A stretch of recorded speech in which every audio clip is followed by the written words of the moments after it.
biashara. Sasa kulingana na mwekezaji Alex Woodbury, mtu wa wastani ana takriban programu 40 katika simu yake janja, akitumia programu 20 pekee katika matukio ya mara kwa mara. Kwa mujibu wa kampuni ya programu za rununu ya Gartner, chini ya 1% ya programu hizo tayari zimeweza kunakiliwa kupokea mafanikio makubwa ya kifedha.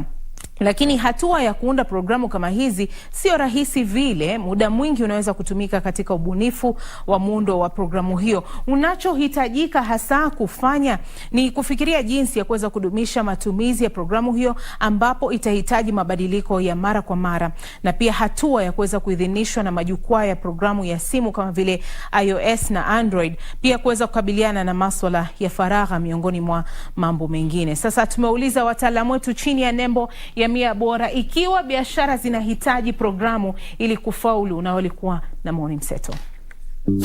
App inakusaidia kuwafikia wateja wengi zaidi, lakini pia wateja wanapata taarifa rasmi na taarifa sahihi kuhusu bidhaa zako, lakini namna pia ya wao kuweza kuipata huduma yako kwa wakati mwafaka. Ina maana unaweza kutumia app kuweza kubrandi biashara yako, lakini pia kuweza kuwafikia wateja wengi zaidi kwa wakati mmoja, nje ya wale ambao wanakuzunguka katika eneo ambalo unaishi. Biashara yangu inahitaji app kwa sababu inanisaidia kuweza kuweka taarifa mpya mara kwa mara. Pili, inanisaidia kuweza kupata marejesho wa haraka kutoka kwa wateja wakiwa na maswali na mimi kuweza kuwajibu. Na awali nimezungumza na Grayson Julius kutoka nchini Tanzania, ambaye ni mwanzilishi mwenza katika kampuni ya IPF Softwares, na nilitaka kufahamu ikiwa biashara zote zinahitaji programu maalum ya simu. Tumsikilize.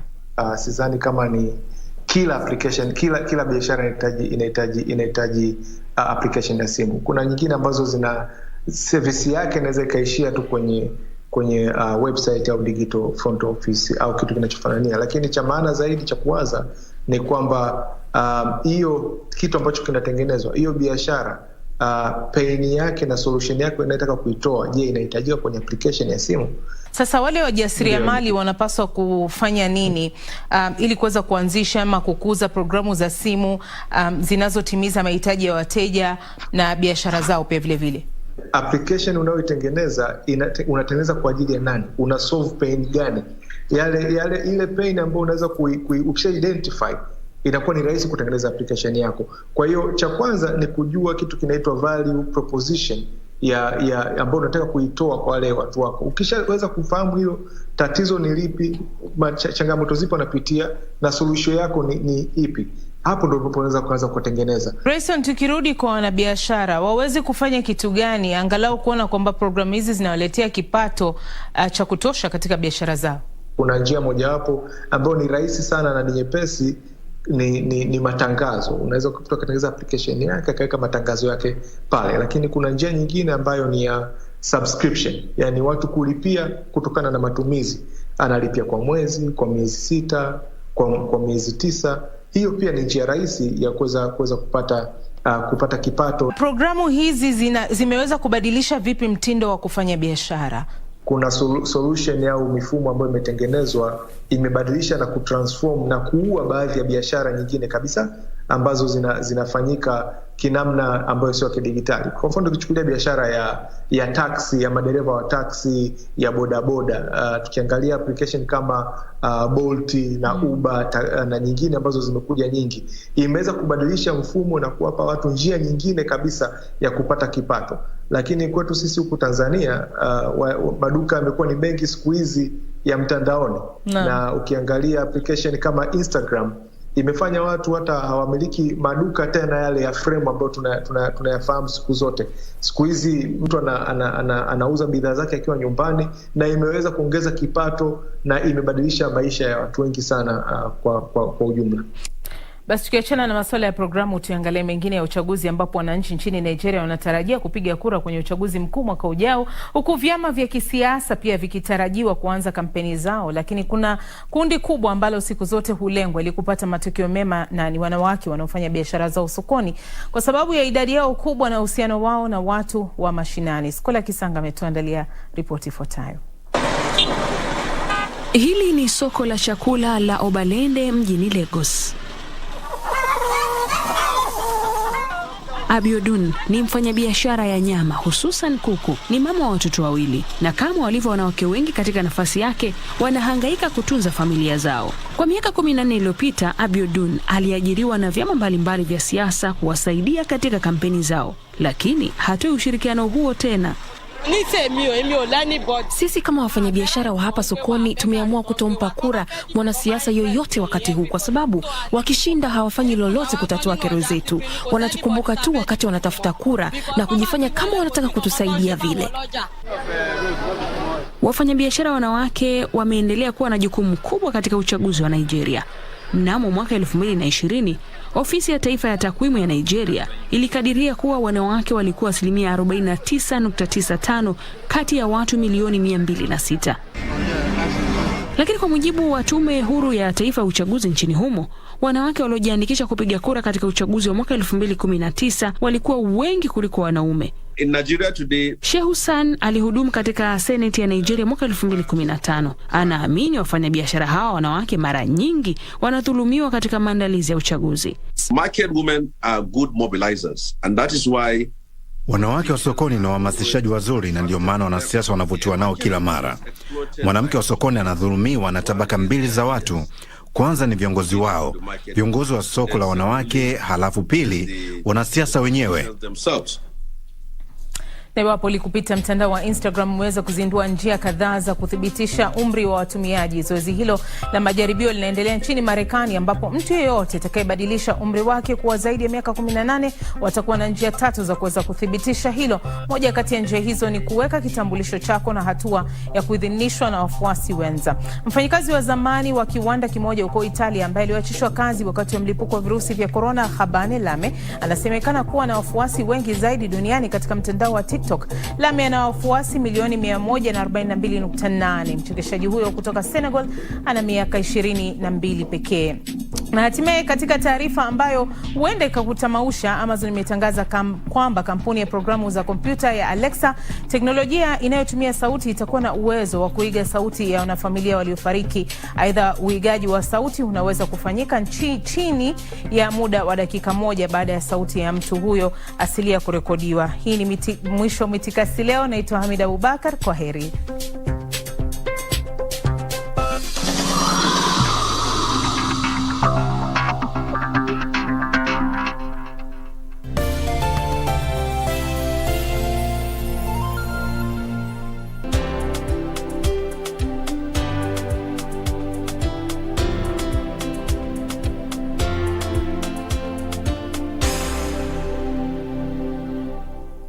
Kupata Yes My Love kama sikiza tune yako, dial *811 *816#.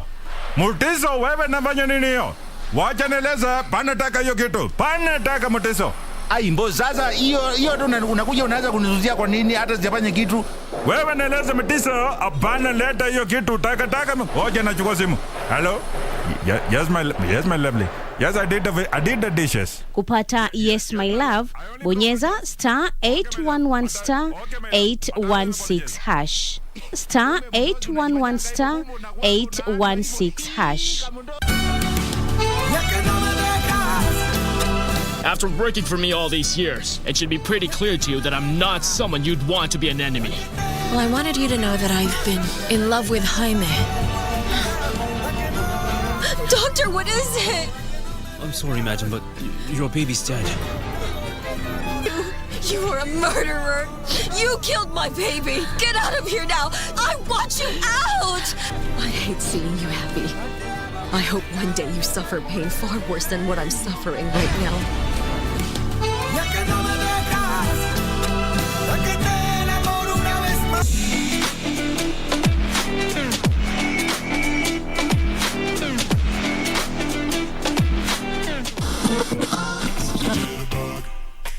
I'd like to officially welcome you to the coolest club in the 254. In other words, this is the best way to... In Alexandria, Egypt, from 1st to 3rd of July 2022.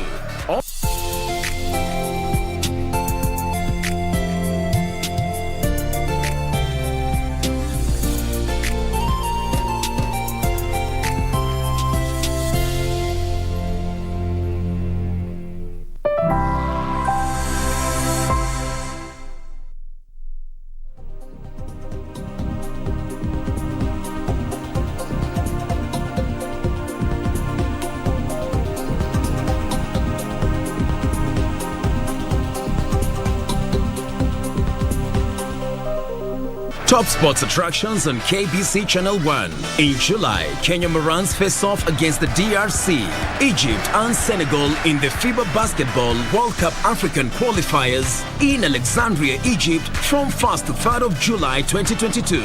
Also in July, Kenya plays South Africa in Rugby League test matches in Nairobi with a return fixtures set for October. Still in July, watch the World Athletic Championships from 15th to 24th July live from Oregon, USA as Kenyan athletes seek glory. Followed by the 22nd Commonwealth Games from 28th July to 8th August live from Birmingham, England. In August, join our coverage of the World Athletics Under-20 Championships from the 1st to 6th of August 2022 from Cali, Colombia. Then in November, catch the World Half Marathon Championships on 13th November from Yangzhou, China.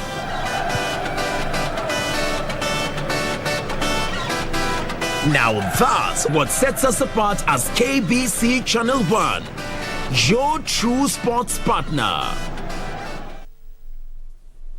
And that is where we begin our news check. My name is Bentroy Njue, and you have seen those 6 events. The event has just been launched. The occasion was at the Serena Hotel, where we have seen that there are those 6 events. But the icing on the cake, the 7th event, will be the FIFA World Cup live from Qatar. All the matches live and direct right here on KBC Channel 1, your true sports partner. Of course, with the politics, we need something to jog our minds and our bodies as well. So keep it KBC for all those events. Thank you indeed for joining us. This is KBC News Check on this 29th day of June 2022. Good morning. This is News Check, and for the next 2 hours or so, we will be tackling a lot of issues that are affecting the country, and more specifically on the political scenes. 40 days. Even in the Bible, we have lots and lots of 40 days. Yes, we have 40 days to the general polls. And we have a lot, I can say in the next 40 days, a lot is going to be happening. And today, talking about polls, IEBC is meeting all the 4 presidential candidates, I think at the Windsor Hotel, and we'll be crossing over there so that we may get that feed and hear what IEBC has to talk about. Of course, both the political divides, all the 4 candidates have raised their own issues. They want to know about the ballot. They want to know about the updated voter register. And of course, you know, that is something that has quite generated some debate. Well, that said, welcome to the program. And on this first hour, we're talking about zoning. Looking at Azimio One Kenya Coalition has announced that they will be doing, and actually have started to speak to 2 or 3 aspirants so that they may step down in favor of what they call a bit stronger candidates, and that has really generated a lot of debate. What is the risk of running? What risk are they running when it comes to politics, zoning, and democracy? Well, that is what we are going to be discussing in this first hour. And allow me to introduce my guest. In 2017, he did vie for the senatorial seat right here in the county, number 47, at the county of Nairobi. And, well, he didn't get it then, but this time round, he is confident that he will clinch that seat on a Democratic Party ticket. Talking about William Wahome Kabera. Karibu sana, William. Thank you, Mr. Jua. A lot, actually, it's a good thing that you come from the Democratic Party, because yes, I have a lot to talk about. But before we talk about how we have seen some of the zoning, we have seen even Kenya Kwanza talking about there's some disgruntledness when it comes to parties. They're talking about some parties being edged out by the bigger parties, but we'll talk about that a little bit later. Of course, we are also expecting Azimio One Kenya Secretariat or Coalition Deputy Secretary General Isabel Girenji, and as soon as she gets here, we are going to, of course, make this discussion a little bit wider. First things first. Yes. In 2017, you did vie, and you didn't get it. Now, in 2022, you are confident. Actually, you're oozing confidence that you're going to clinch it. Can you talk about that? Yes, I think I started off my political aspirations in 2017 when I vied for senatorial seat in Nairobi on Jubilee ticket. Whatever happened, it's under the water. But this time I'm back, and I want to do my thing. I want to be able to represent Nairobi residents in the Senate. And you're going to be telling us what you're going to do for the Nairobi residents who are very keen to know exactly how the city is going to run. For the last 5 years, the governance has been quite in limbo. But away from that, what exactly happened? Is it the zoning that in 2017, is it the same zoning that you're talking about where you're told now, Wahome, let's step down for someone else? I would put it, I think let's talk about this zoning. Zoning comes in very many ways. You know, you can actually zone by actually having the candidates being there, and then the leadership on top actually has already a favored person. But you are there, yes, you're campaigning together with the other people, but there is a favorite, and you may not be knowing it. And that's how what happened in Nairobi in 2017. Somewhere towards the end, we were told somewhere in a meeting, a high-level meeting, that really we could not have Nairobi having, because it's cosmopolitan, we could not have the same let's say, one tribe taking up the seats. So you had to give room. So somewhere I knew it's gone. And you had to give way. Eventually, we actually went to the nominations, but the nominations, I never actually, at the very end, I never got to know how many votes I got. Okay, is that perhaps why you jumped ship from the ruling coalition Jubilee to DP? Yes, from that was my first lesson. I learned a lot. At this time, I came prepared, and I knew I had really to go back to my very first party, which I knew when I finished the university. That's the party I joined, Democratic Party. I did the campaigns, or even that time. So I went back to it, and I knew there, even if whatever happens, I'll still manage to go through over the nomination and be able to be on the ballot. Because the key thing was for me, and what I came to learn in 2017, it's important to be able to get to the ballot, general elections. Otherwise, nominations, I would tell you, sometimes they are very, very shady. Yeah. And Wahome, to be very fair, is that looking at Nairobi and all the aspirants who are seeking for the senatorial seat, they're all household names. Yes. And more or less, you're quite a new face for the Nairobi residents. And we have seen the politics that are in the country. They kind of like people who they have been seeing, people, they like people who have been in the political sphere for a while, but you're quite a new entry. I'd want to tell you something. Right now, going by the figures that I've got from the electoral body, we're actually 14 vying for the senatorial seat. That's a big number. Yes, a big number. Maybe there might be only 2 plus 1 who is Wahome who are known. That you need to understand. That the truth is that the other 2 might be known because of they have been there before. But Nairobians, I would want to tell you one very first thing is that for Nairobi, if you look at a number of the opinion polls that are being floated around, you find that 65% of Nairobians do not know who to vote for. The other 2 that we are saying that are a bit known, and because there are only 2, they are kind of taking a figure of around 35% only. Only 35%. So there is a 65%. That they do not, of residents who do not know who to vote for. Now, look at it. If the Nairobians are saying they do not know who to vote for, that means there is a big gap. Nairobians are crying for new leadership now. And that's what we are going for. All right. 14 candidates. We're going to be talking about that. Yes. A lot have identified with themselves. There are some who are identifying themselves with the youth. There are some who are identifying themselves with the business people. That is what will happen. Okay. We'll see about how that goes around. And IEBC is currently at the Windsor Hotel and meeting the 4 presidential candidates. First of all, crossover. The CEO, Marjan, is currently addressing. This information resides in the SD card.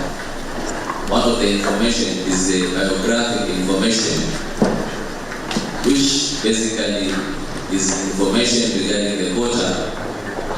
And from the name biographic details, we are talking about names of the voters, their polling station, their ID number, their photograph, their polling station, their date of birth. These are the biographic information. And then the other important information that is going to be resident in the SD card, which is also stored in the King's Speech, is the biometrics of the voters on that specific polling station.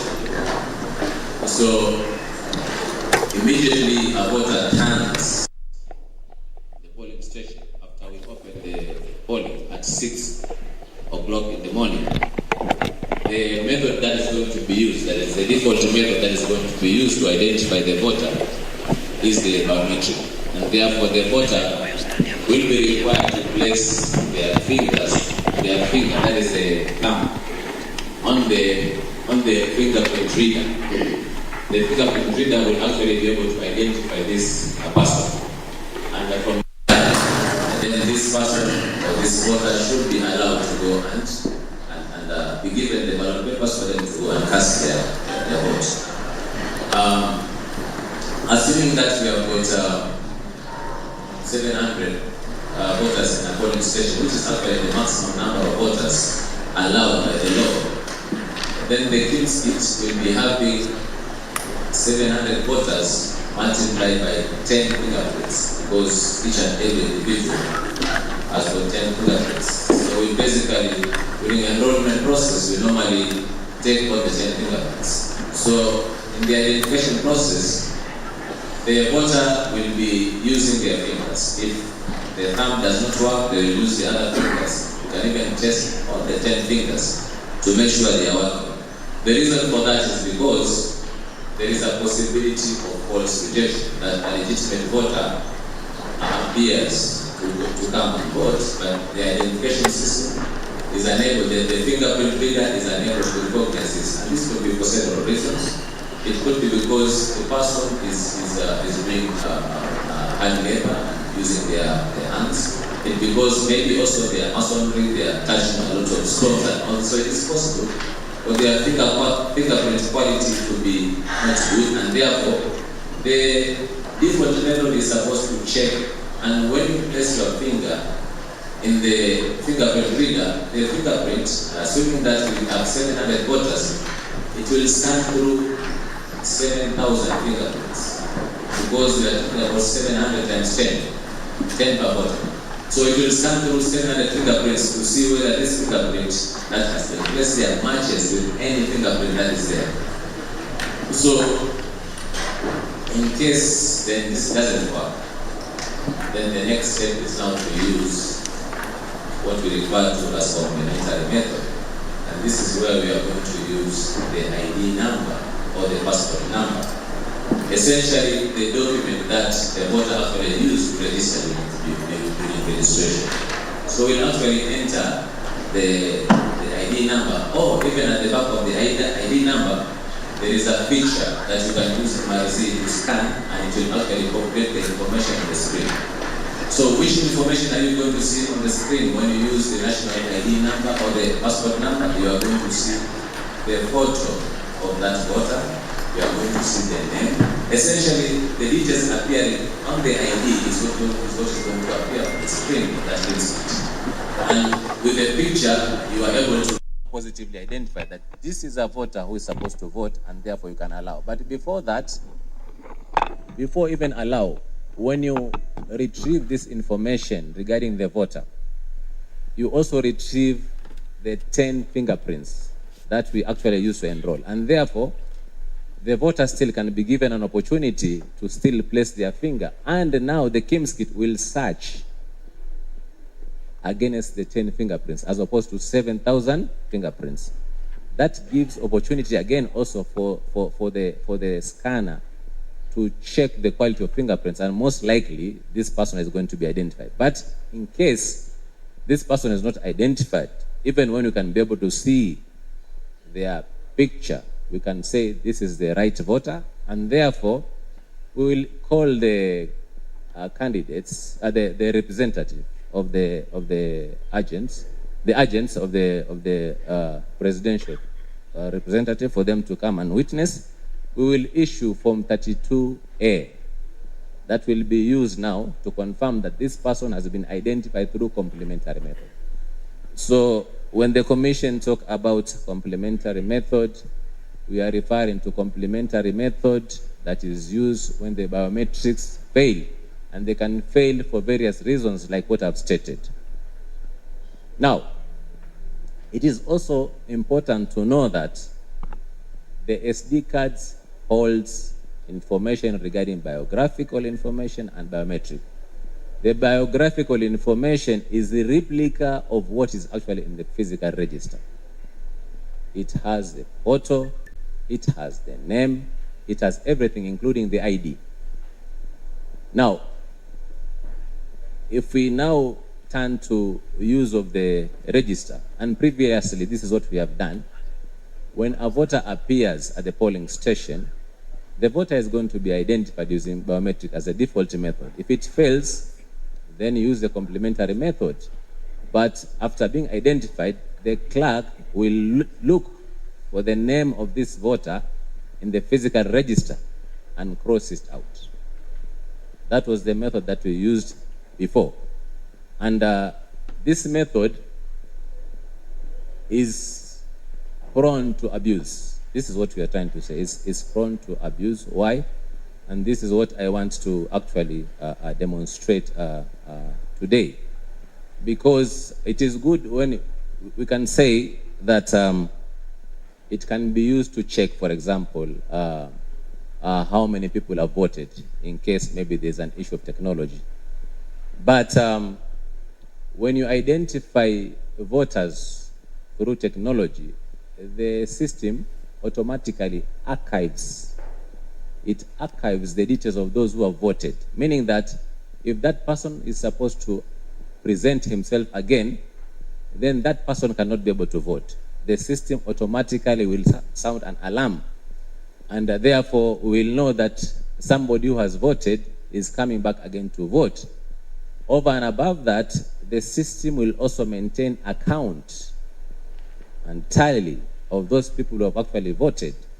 At the same time, the system is in a position to, when you are opening the polling station, it will send information as to what time that KIMS kit was opened.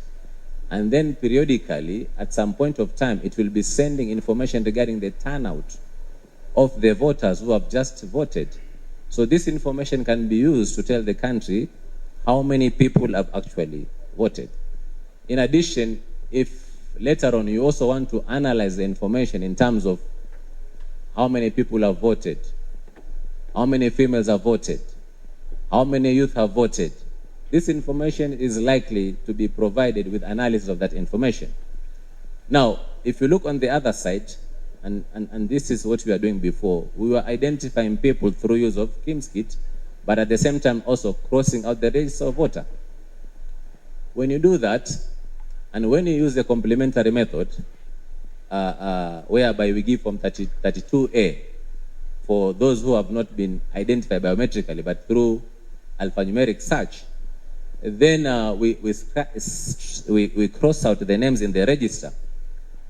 A certain period of time when people are tired, around 3-4-ish like that, and especially in remote areas where there are no observers, or maybe where there are also strongholds, it's possible for people now just to use information in the register of voter, like ID, to key in the KIMS, retrieve that information, allow the people to vote when they're actually not there in the first place.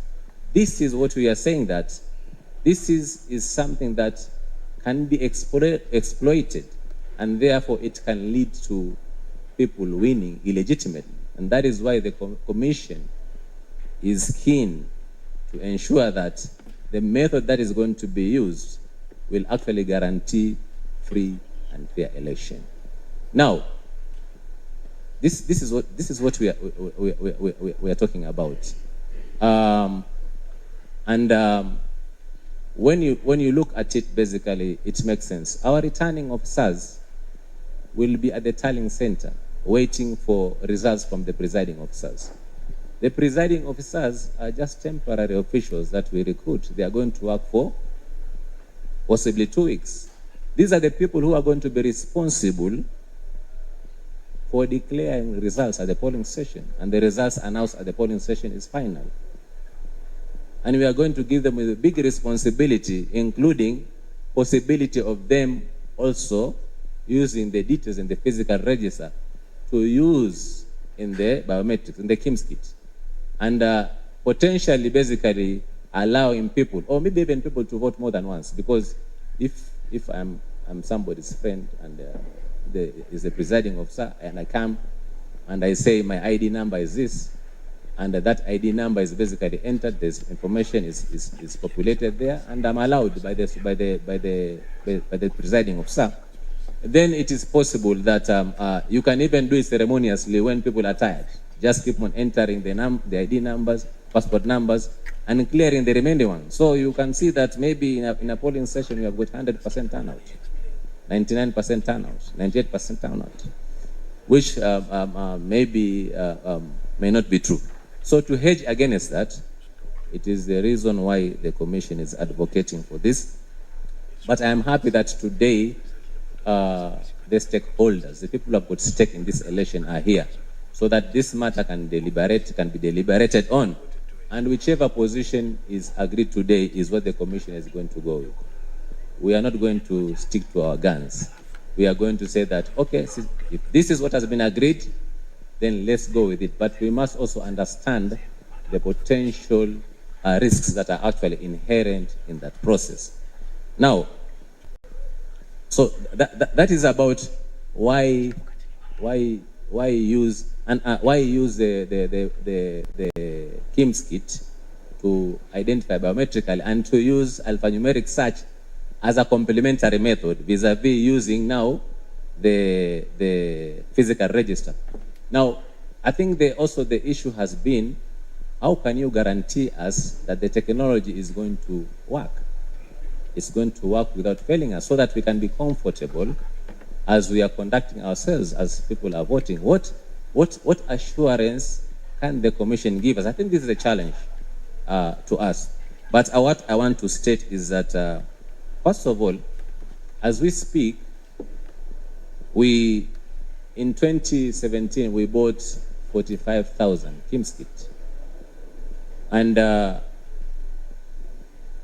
during our checking, because we have got a production factory, we are actually checking all of them to confirm how many are in a good conditions that can be able to be used during election. We actually observed that 41,000 out of 45,000, 41,000 are actually in good working condition. Now, you are also aware that, and this information is in the public domain, that we bought 14,100 KIMS kits.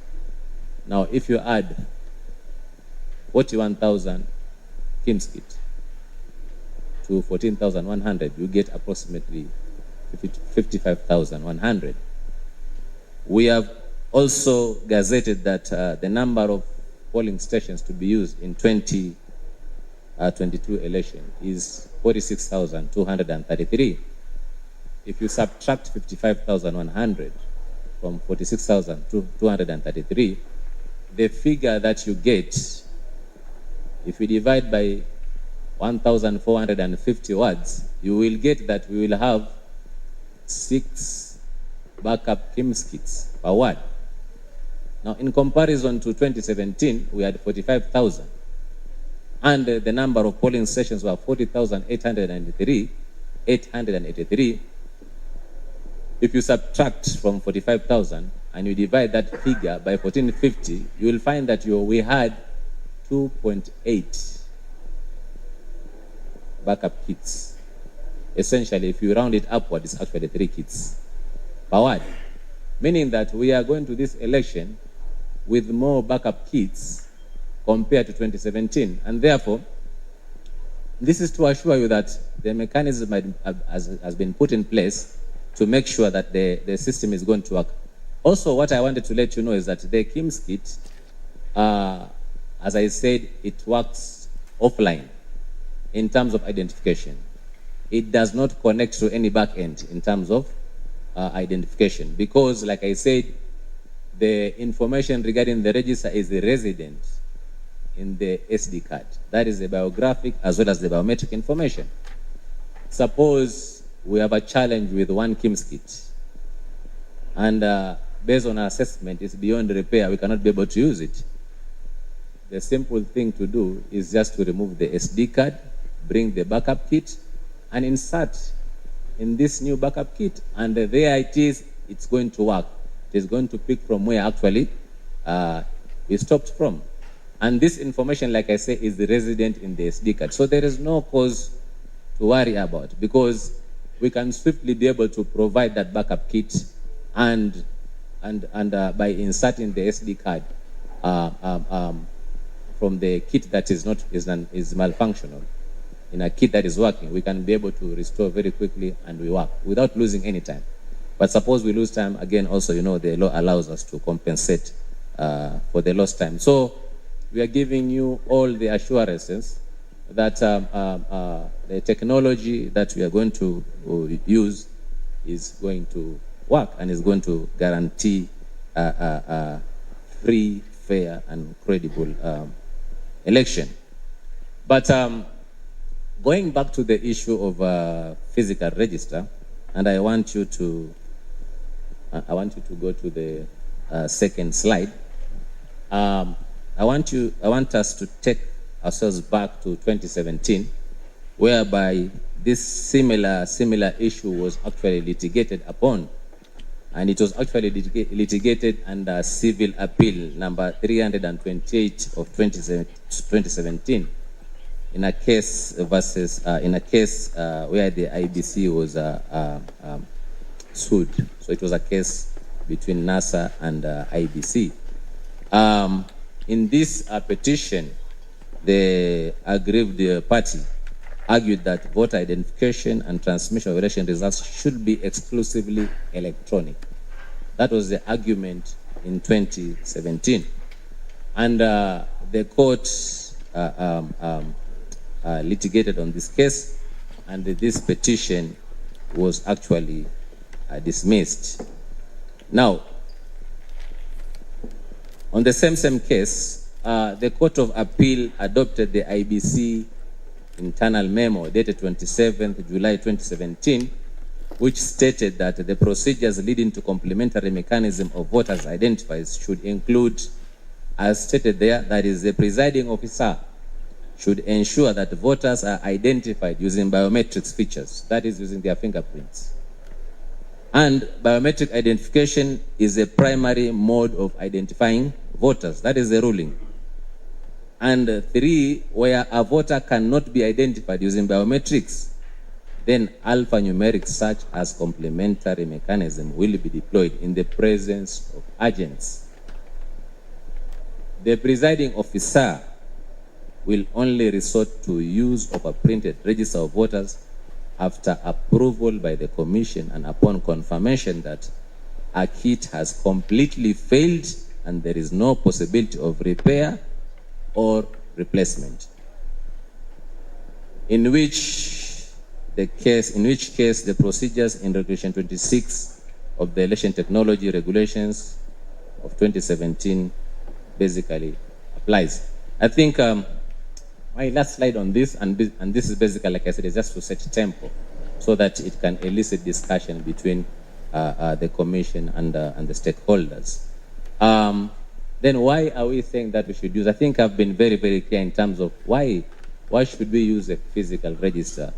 Why should we not use a physical register and use the KIMS kit as a method of identifying voters, either through their biometrics or complementary method.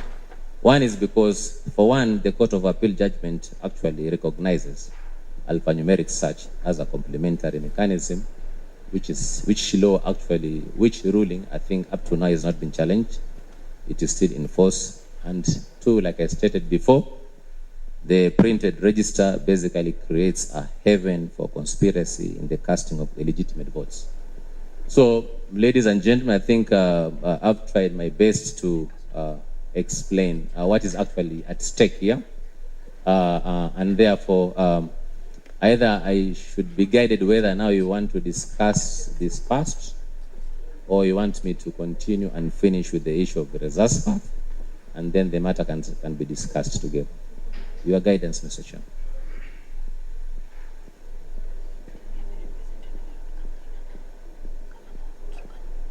I proceed.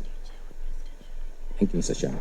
I know the candidates are very busy. They want to finish up with this and they go on the campaign trail. Unless you want to have a cup of tea, we finish with this and okay. You know, we finish one by one. Finish with the print register, yeah. Then go to the next one. All right. What I want is freedom, no.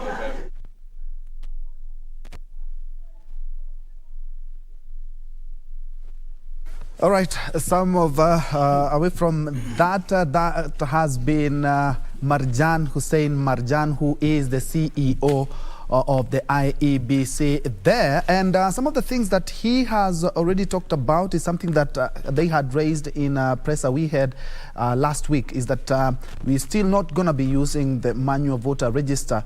Azimio One Kenya had raised concerns, and we will be getting deeper into that.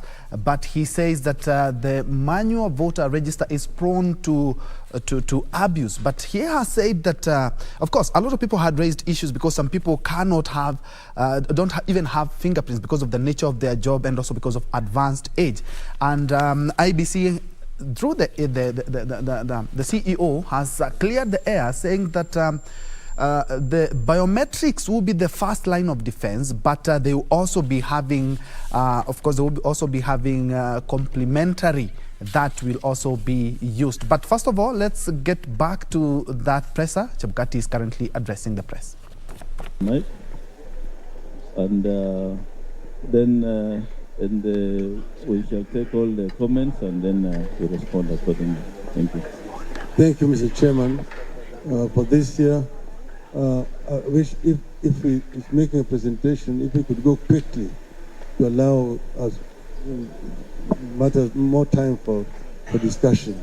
Now, I have two of my officers here who have issues to raise on the matter that has been explained here.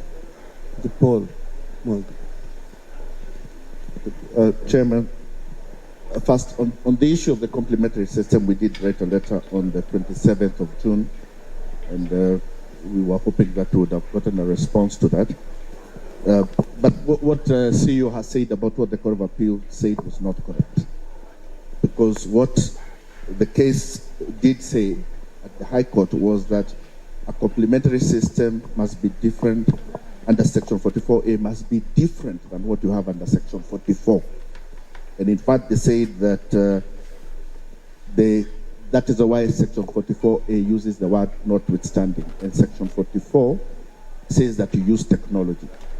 So when Section 44A tells you to have a complementary system, it says a system that is complementary to technology. So you cannot revert back to Section 44 again to a system under Section 44 when it has failed. Secondly, what the Court of Appeal did say was that Regulation 69 is your complementary system. And it upheld the fact that you have used Regulation 69 and upheld that is going to be taken to be the complementary system. And if you read that judgment, I will ask you to look at paragraph 27 of that judgment. I think nobody is saying that you use printed registers. We are saying that system should be in place. The law requires you to have that system in place so that if anything should fail, it should be there. What is concerning is not that the insistence is that you don't use technology. I said, yes, use technology, use all the systems that have been described, but the law requires you to have that system in place. Whether it is going to be used or not, but the law requires you to have it in place. Thank you. Mr. Chairman, my name is Saitaba Benchori, and I'm the National Chief Agent for the Presidential and Deputy Presidential Candidates for Azimio. What my colleague Paul Mwangi has said is the legal position. In fact, the Court of Appeal decision that the CEO referred to was very clear. I do not want to read specific provisions of that Court of Appeal decision, but the upshot of that decision was that by dint of Section 44A, by dint of Regulation 69, the Commission is obliged, legally obliged, to use the printed register. And the use of the printed register is very specific. It is a complementary mechanism, but it is also a safety mechanism. It is also a safety mechanism in the sense that it is able, the printed register is able to, first of all, confirm that the person appearing before the clerk is a registered voter. That is why the law requires that when a voter appears, the clerk calls out the name of the voter as it appears in the printed register. Also, the reason that the law requires that the name of the voter is struck out or cancelled from the printed register is because you are able to confirm at a glance from the printed register who has voted and who has not. And lastly, the printed register has never been the problem in our elections. I think for the Commission to say in broad daylight that all the problems that we have had in our elections, and there have been many, are the fault of the printed register, I think that is not true, and it is not the position. In 2017, the problem was transmission of results. Could the Commission tell us how the printed register was involved in the transmission of results? Having said that, the law is clear. The printed register has to be used as a complementary mechanism. The law has not been amended. The Commission has not made any efforts to amend the law. Section 44A is still there. Regulation 69 is still there. And so it is our position that for elections to be free and fair, the law has to be upheld to the letter. We are concerned that if the law is not upheld, then anyone can go to court. If the printed register is not used according to the law, then someone can go to court and say these elections were not held in compliance with the law. Lastly, I want to give my colleague, George Joroge, to deal with the technical aspects of the register. Thank you very much. The technical aspects. Thank you very much, Mr. Chair. I think you did speak to the issue of the KIMS kit, and of particular interest is the issue you talked about the SD cards. Number one, are the SD cards encrypted or not? When you talk about the SD cards archiving the data, are you manipulating the database as it is, as a user, as the respective voters are voting? Now, one of the things that has come out very clearly was the issue of the KIMS kit. Now, how likely are we to identify all the voters, in particular the prisms, in reading the data of the user, the fingerprints, in terms of guarantee? As you know, in the 2017 election, we missed about 2.5 million people to be identified on the KIMS kit. The other issue is the issue of the KIMS kit. On your tender for the KIMS kit, one of the requirements was that the KIMS kit must come with an MDM, the mobile device management. Now, this includes the issue of access to the KIMS kit on remote at each polling station. Talk to us on the issue of your connectivity to each of the KIMS kit. Do you have real-time connectivity to it or not? The other issue is on the KIMS kit also, is the geofencing. Is each of the KIMS kit geofenced to each of the polling stations? Now, when you talk about there being KIMS kit that are there for backup purposes, are they within the geofence KIMS kit or not? I thought we were discussing the physical register. Okay. Why don't we dispose of that? Uh-huh. Then we can now move to the other issue. Okay. Otherwise, we shall not finish this conversation. Okay. I'm aware, ASMI has written a letter on the KIMS kit. Okay. Maybe the Commission will respond fully, but I may also ask our CEO to then address some of the issues raised in that letter. Majority of the concerns, as I raised, Mr. Chair, is the issue of the identification of the voters. When you talk of, for instance, the issue of the archiving of the register of the people who have automatically voted, are you saying then the database at each of the polling station is being manipulated? Because when you archive, it means that you have either deleted or you've added somebody else. Okay.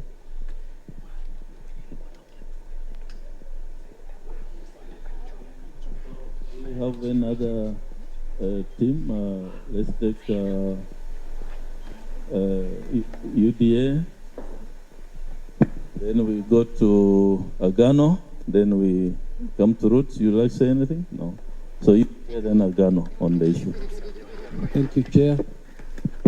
Thank you, Chair and Presidential Returning Officer. And as I said earlier, Josephat Nanok is my name. I am the chief agent for UDA Kenya Kwanza presidential candidate, who is not here with us with his running mate because of a schedule he had done earlier. Remember very well your letter yesterday changing the timing from the afternoon to morning. Was received by us very late, and we even wrote you to reschedule the time. But I think in the absence of a response from you, we were forced to come and represent it. But he may catch us with us. There was no afternoon session. The letter of invite talked of 9 a.m. So there was no afternoon session. But okay, you're joining us yes, if we're continuing. We've listened to your presentation. We've been discussing internally with the running mate, the candidate and the running mate on the issue of the register. And we think that there is a very strong case to maintain the electronic register as the Commission has suggested, because our bigger interest is the credibility and transparency of this election. And I think that is very critical. You have given us an assurance that you have sufficient KIMS kits, and in fact, even an extra 6 which are a backup. We think this is fair. I don't know what the discussion around the printed register is all about. If the electronic one can be able to provide the transparency required and be able to be accessed by all voters, except in the stations which the Commission informed us, 1,111 polling stations with no 3G. I think we would like to know the assurance that this will be done in these stations, but also in the event of technology failure. How are you going to be addressing this? Because that immediately creates concerns if this matter isn't addressed.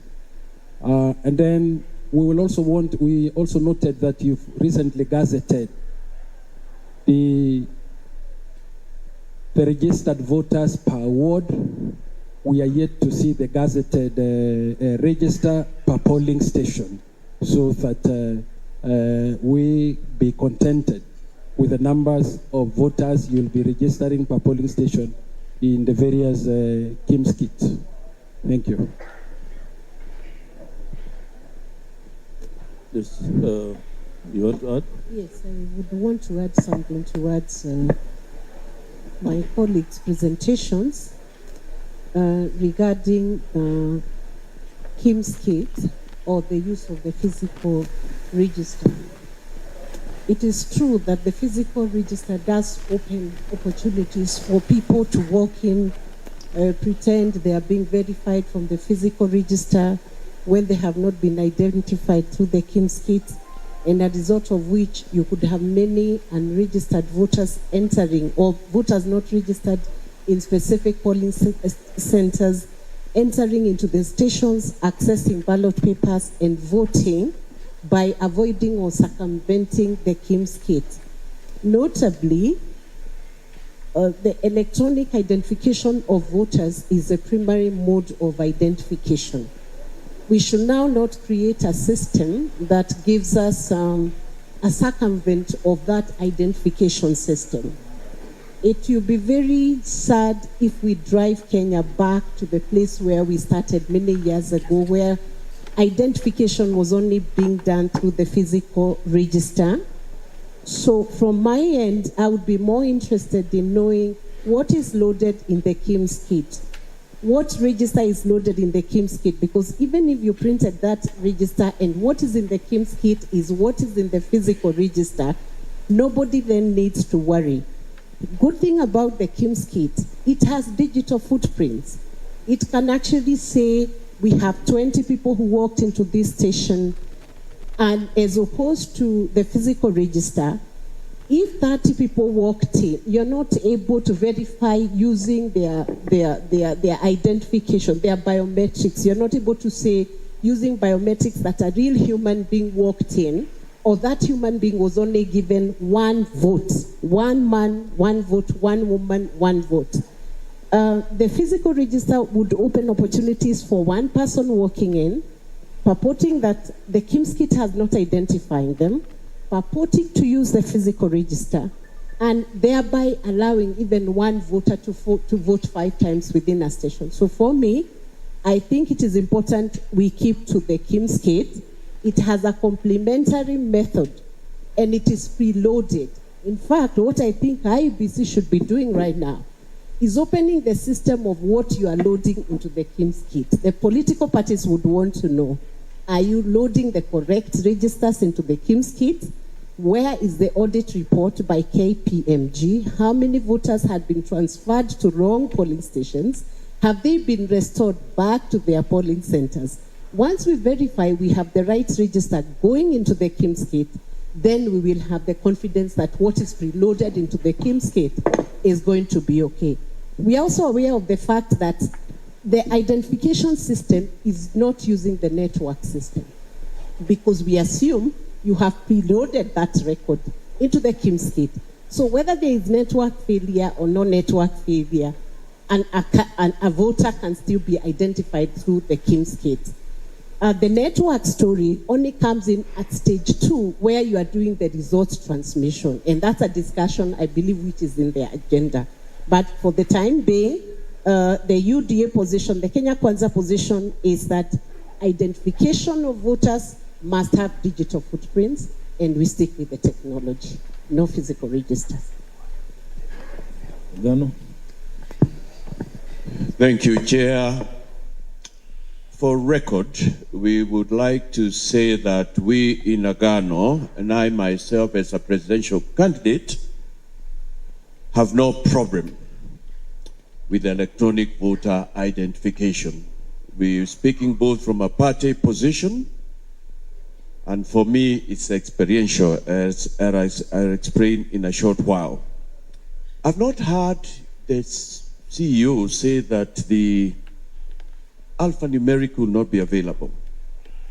I've heard, and maybe this can be corrected, that depending on the circumstances, yes, it will be looked into, and that gives that should give anybody, it gives us comfort.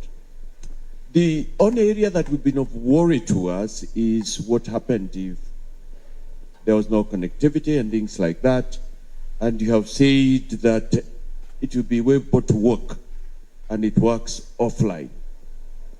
You have said you've learned that from the 2017 mistakes, and you're no longer in that space. If I can backtrack a little, everything is going electronic. Even for those of us in any space, I'm in the legal profession, and any opportunity to do things electronically, we are running to it. It's the way to go. And there are a lot of quotes and sayings about electronic, including, and this has no reference to anyone here, that it's only a fool who would, given the two choices, who would not choose electronic. I have been a victim of the alphanumeric myself, particularly in the last election. If there is a system of, I know a colleague out there said, the print register has not been the problem, but for me it has a problem, and particularly in the year 2017. I was running for Senate in Lamu County, and everybody knew I had got that seat. Hata wale walikuwa wananipigia kura walikuwa wanasema, wakili, hiki kiti ni chako na hiki ni cha watu kama wewe. Uende kule kwa seneti, mkutane na Senator Amos wako, mawakili wezako, Senator Orengo. But woe and behold, what happened from the alphanumeric in Pate, in Kiunga, you name it, in Boni, in those places where I couldn't reach. I woke up one day and I learned their levels of rigging. Finally, but though there were also additional measures, like what has been referred as uchaguzi wa vifaranga, you know, where a senator who has a knack of fighting every woman who crosses his way got in instead of me. Finally, also I know that worked, but I'm saying if there is anything that can be abused. And this also has to do with identification cards. And my one of my colleagues here, we would just say a very quick vote. I think for us, we are saying, even the court is changing its own position. I must acknowledge, learned friend, Paul, I have not looked at the authority. You could have wrote in between the lines. But I sense in another election, if there are holdings as to what you said, I don't think next time the court would hold what it has held in respect of it would uphold the rules you have referred to and sections as being sections that should bind the fact that the world is going electronic. So for us, and for me, I want to say to you, this is the way things are going. No judge, no court in my respective submission, living in my generation, would not consider what an old English judge said, consider the circumstances, the political and the social, economic times of what we are living in, and come to a ruling that all things put on the level plane will make a ruling on the basis of electronic. It's a way to go. It will be easier. It's more verifiable. But let my colleague mention here another experience, and then we can move on to somebody else. Jane, please, if you may. Okay, thank you so much. My name is Jane Mudiga. I'm the organizing secretary for Agano. In the past, you've had cases whereby desperate candidates would go to the ground and maybe buy ID cards from some youth or the like, or sometimes you may have a voter who have lost an ID just a few days, a few weeks or something before the day of voting. So the CEO, maybe I would want some clarification on this, that when you talk about the use of electronic system, first preference, and in this preference, actually, the most important part is identification through the fingerprint. The fingerprint. That means that the first option is using the fingertips, and then the second option would be the biometric. Would only go for complementary, where you need to produce the ID as the very last resort. So that means that you are assuring Kenyans that we could actually vote. You don't have to really, miss voting just because you don't have an ID. It's a clarification I want to get. Thank you. I think a number of issues have been raised. Marjan and Professor, would you want to address some areas around possible manipulation of the register and the KIMS when you archive the data and other areas? Thank you. Take up the issue of whether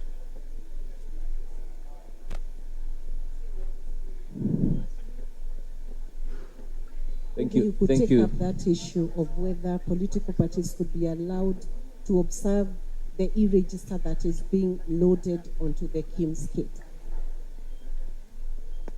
Thank you.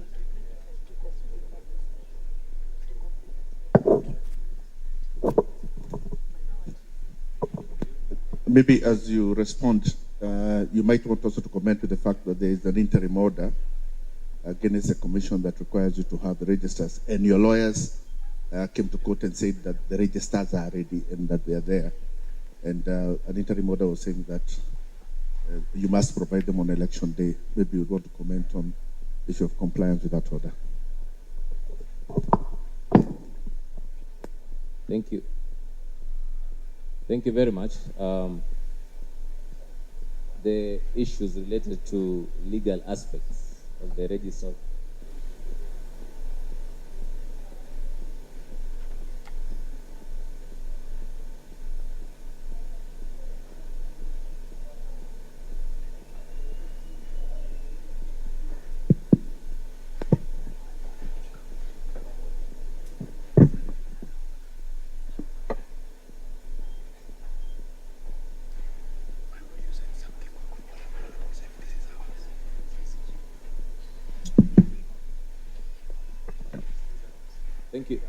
Thank you very much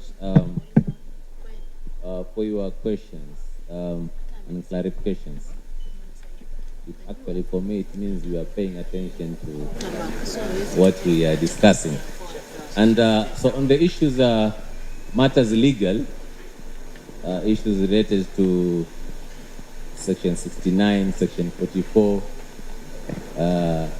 and the issue of the interim orders that we've just been advised. I think our legal counsel, Mr. Oye, is here. He will be in a position to address. Let me address the other issues that were raised in relation to use of KIMS kit. The first question was regarding the issue of SD cards.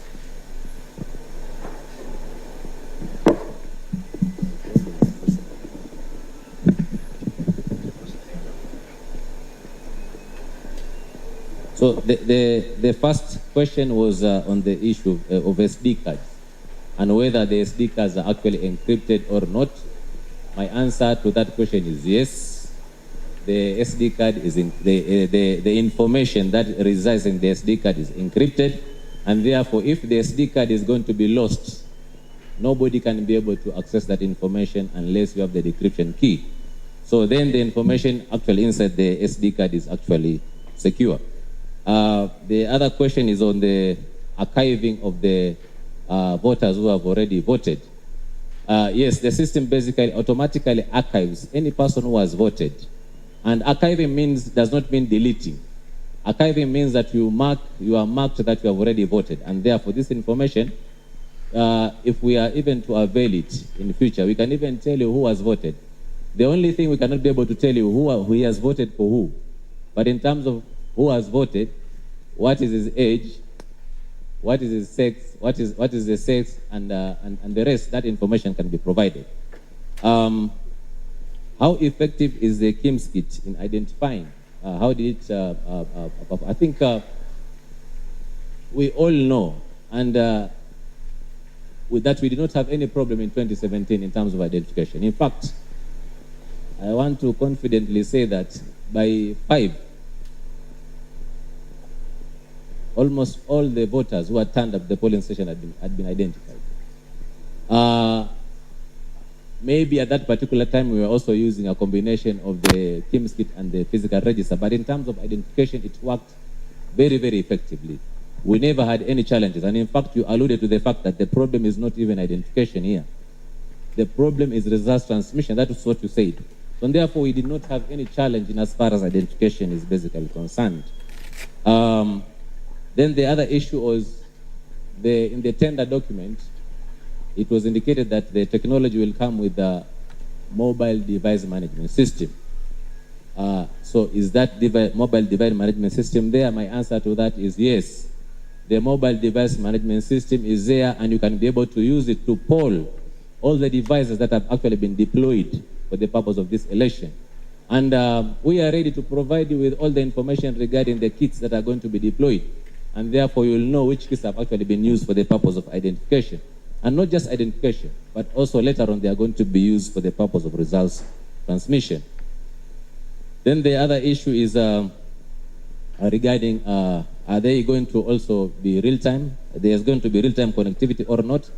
I wanted to restate the fact that I said that for the purpose of identification, the KIMS kit is going to work offline. But remember, the KIMS kit also has got 2 SIM cards. The primary SIM card and the secondary SIM card, which is basically the backup. This KIMS kit, in order for the MDM to poll them, they must be also be accessible to the device. And therefore, the MDM will be able to poll using the connectivity. And therefore, you are able now to poll and say, this device is actually working, it's actually at this particular place. And therefore, the KIMS kit, and I also stated before that the KIMS kit will be used to transmit the turnout at a specific time. It cannot transmit when it's not connected. So it's going to be connected so that you can be able to poll and you can be able to send some information regarding turnout. But in as far as identification is concerned, the KIMS kit is going to be used offline. Now, there's a second question that basically followed that. Is the KIMS kit geo-fenced? And the other backup kits, are they geo-fenced? My answer to it is yes, because at the opening of the polling station, whereby the information in the KIMS kit is going to be for a given sector beyond the polling station. At the opening of the polling station, you use the QR code to lock the polling station to the 700 voters who are actually in that polling station. And therefore, the information that is going to be used for the purpose of identification is going to be the 700 maximum, or the 200, or the 19, whoever has actually been is in that polling station. So the KIMS kit is going to lock itself. It is going to lock itself to the 700 voters for that specific polling station. And therefore, all identification will be going through the 700 or the number of the registered voters in that polling station. So that is how the KIMS kit is going to work. I think there was the issue of and also the backup kits. The backup kits also you also asked whether they're also going to be geo-fenced. My answer to is yes. Before you use them, still when you bring the backup kit and you insert the SD card, the SD card, you still also need to use the QR code to lock yourself to the same 700 voters. So you are not going to go away from that. You are going to use the 700 voters in that specific polling station. In terms of a gazetted registered polling station, I think at some opportune time the Commission is going to gazette the number of voters in each and every polling station. That is going to be done. IBC, can IBC demonstrate what is being populated in the SD cards? I think this is something that the Commission can be able to deliberate upon and provide its direction on the same. But personally, as a person, I have no problem. I have no problem in stakeholders going to observe what is actually being done. Like I said, we have got a factory specifically for producing the KIMS kit. Even as we speak, there are people who are working there. We have not reached that stage of populating information into the duplicating the SD card. But if that is requested, I'm sure the commission actually, they are hearing and they can be able to provide direction with regard to that. I also wanted to, there was a question for me just to provide assurance that that everybody is going to vote if we are going to use this method. Yes, everybody is going to vote. Who is a legitimate voter is going to vote if we use the KIMS kit. So as long as you come with your identification documents and you present yourself there, because that is the only way we can be able to positively identify you. Like I said before, the default method is to use your biometrics, your fingerprints. But if it fails, you will still give us your identification document. We will take it, enter your ID number or your passport number into the KIMS kit, and it will retrieve your information. Once this information is retrieved, we can be able to see who is there. Remember also, there are people who do not have fingers. They don't have hands. So does it mean that they are not going to vote? They are going to vote because we are going to use that method to identify them. And once we identify, we can be able to see them. The picture is actually there, and therefore they will be allowed. To vote. There was the issue of where there is no connectivity. What happens? I think we are going to talk about that in terms of results. But I wanted to let this meeting know that as a commission, we are not saying that the physical register should not be used.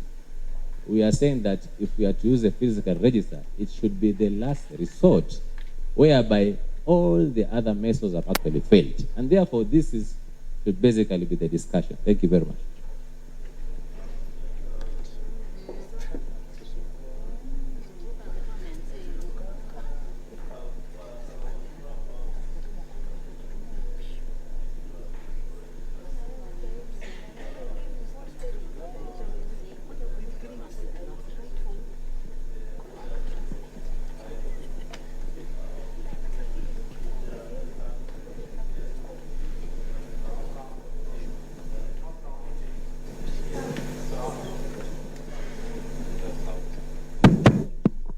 Yes, sorry, I see the media is on this side.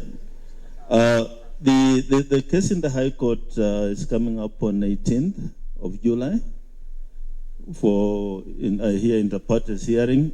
But meanwhile, there are conservatory orders staying the decision of the Commission to use the digital, to use the fiscal. They'll use the digital register exclusively of the fiscal register. That's my understanding from Mr. Paul Mange and Mr. Oye. What we shall do as we wait for the hearing and determination of that case is the Commission then will proceed with the ballot printing as well as printing the register for each polling station in terms of what we have in the KIMS kit as we await that determination of that case or further deliberations. I don't know who went to court, but I'm sure the lawyers then can advise on the way forward. Instead of us discussing here, because the matter's in court, I think we leave it that way for now. We shall print the register as we wait for other deliberations in court and or any other forms of discussions and settlement. I think that will be the way out for this matter. We can move on to the next item.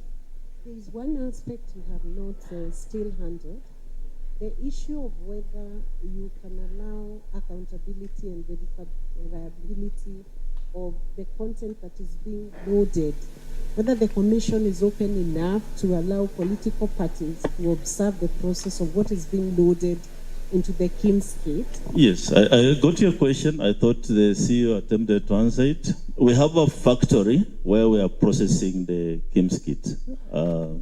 We can ask the presidential candidates to join me on a tour of that factory. You'll observe what's happening. We have not reached the stage where we are loading the data, but the kits have been being prepared.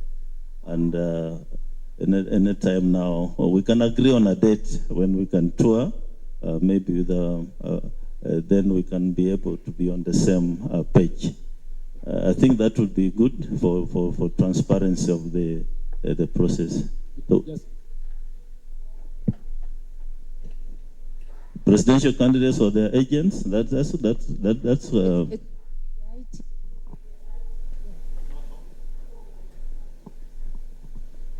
yeah, we can work around that. Let's agree on that. But a very small number of maybe maximum 2 people from each side, because of the sensitivity of the process. So we are open to that. I think the team then, as CEO, can liaise with the good thing is that you are not many, so we can arrange this quickly, and you're all here. By the end of this session, we can agree. Just on a related matter to that, the law mandates the Commission to set up a technology committee. I don't know when you are going to be setting that one up. I think a lot of the technical issues we are discussing will be thrashed out if you set up that technology committee and have stakeholders be part of it. Okay. 2017, we had a committee, and somebody went to court, and that provision of the law was declared unconstitutional. So that committee was ceased to exist. So we shall not have a committee with the stakeholders, but we are available to engage, and you work with us this journey. So we shall arrange that team by the end of today. We shall agree which date we are going to the factory, and we see the processes ongoing there. So thank you. Can we wrap this up? Mr. Chairman, I just thought the neater way to wrap it up. What is being questioned is not identification, electronic identification. It's the issue of complementarity. So our ending note should be, it's quite clear that the primary method is electronic. The issue now left open for the court is the complementarity, so that we are clear and we move on. And we'll appreciate short, precise interventions, short, precise answers, so that we can finish. Just one last thing, Mr. Chairman. You know, it is on record that in 2017, 2.5 million voters were not identified through the KIMS kits. And those KIMS kits in 2017 were still new. We have been keeping them in storage for the last 5 years. We have already been told that 4,000 of them are defective. 4,000 out of 46,000 is a big percentage. So therefore, we really are not saying we are opposed to technology. In fact, we are not saying that technology should not be applied. But what should be noted also is that our elections are not 100% technology-based. Technology is a small part of this election. The rest of the election, by law and by practice, is actually manual. The casting of the vote is manual. And a big part of it is actually the casting of the ballot. So therefore, we are not saying we have a problem with technology at all. We also know, Mr. Chairman, that these gadgets... Are we reopening the conversation again? No. On the it's just to expand the areas of conversation. And, you know, these gadgets will be used by human beings. They will not use themselves. And we have a concern, Mr. Chairman, concerning the personnel that has already been appointed by this commission. That concern was expressed by our presidential candidate in his letter to the commission on the 5th of this month. Mr. Chairman, we have noted some very worrying trends with ethnic imbalance of returning officers both at the county and at the constituency level.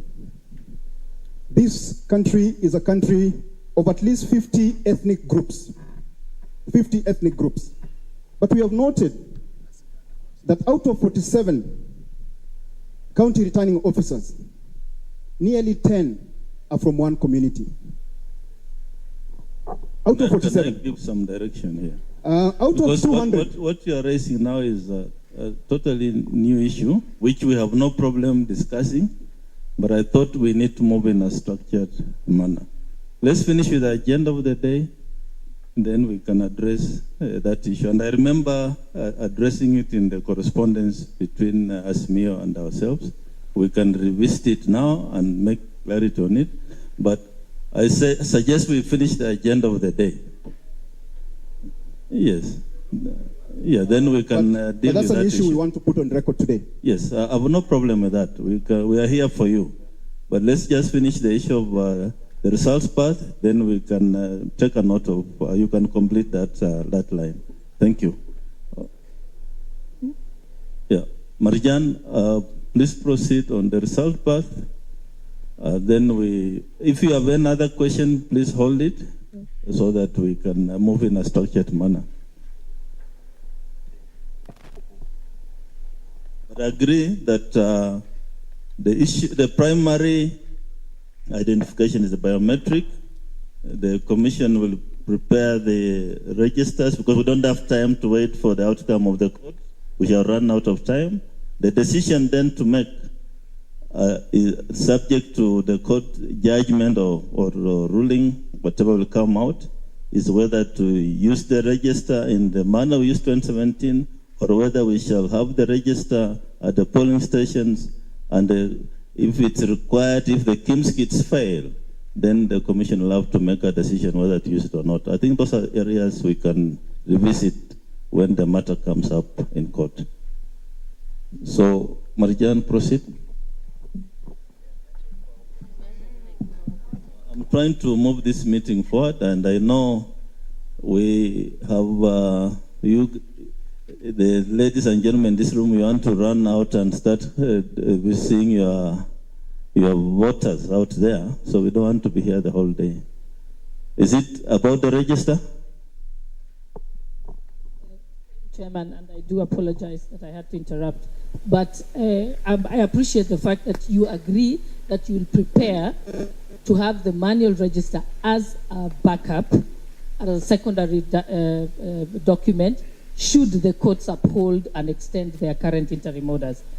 But as we say that, we need to agree on what are the protocols, because by the time you escalate to fall back on the secondary document, which is the manual register, it should be agreed that this will happen.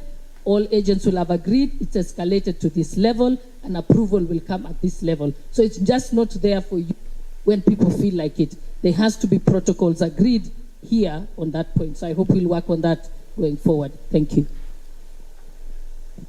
Yes, your comment is noted. Thank you.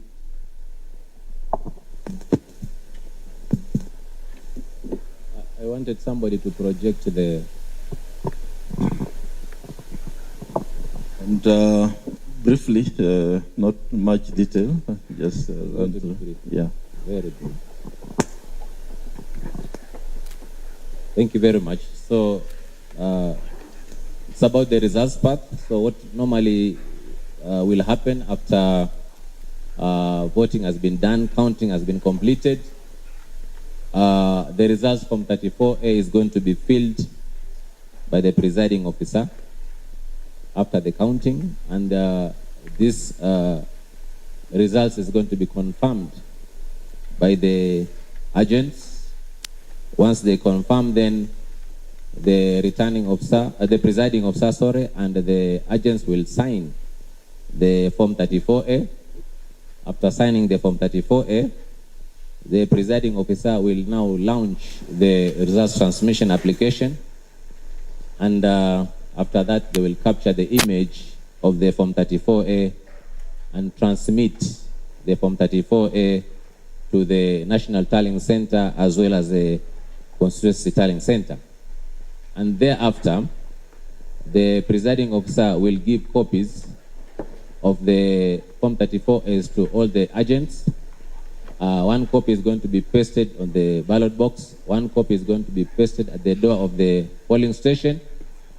And after that, the presiding officer will then now move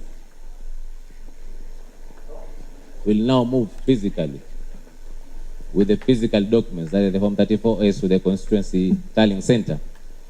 The constituency tallying center returning officer is going to receive the Form 34S, and of course, before that, we would have been in a position to access the images of what was scanned before and sent at the polling station. So through our backend system, the returning officer is in a position to access the images of the Form 34S for the respective constituency. The returning officer, even as they are waiting for the physical copies to come, they will basically populate the information using the image to the Form 34B. Form 34B is a collation of all the Form 34As. Once all the polling stations have been populated, we will use now the physical copy to verify again, entry one by one. The physical copies received will be used to verify all entries in each and every polling station in presence of the political party agents. Once that one now is done, then the agents again will sign the Form 34B plus the returning officer and the deputy returning officer. Then from there, the physical copies again will be taken by the returning officer to the National Tallying Center returning officer, who is the chairman. And I wanted to just state maybe what is going to happen at the tallying center. We will have of course, when the presiding officers goes to the constituency tallying center, they will go with 6 ballot boxes, presidential, governor, and the rest. So it will be expected that he will have to work and make sure that all those announcements are basically made for each and every polling station, because the returning officer for each and every polling station results come, he must be able to announce that. And therefore, he will be expected to announce all of them. But because of the importance of the presidential results, and this time that's why we have recruited two deputy returning officers. So the returning officer can now be relieved to take the physical copies to the national returning officer. And the national returning officer also will be in a position to access the scanned image of the Form 34S. And also, if they want, they can be able to start preparing their Form 34C.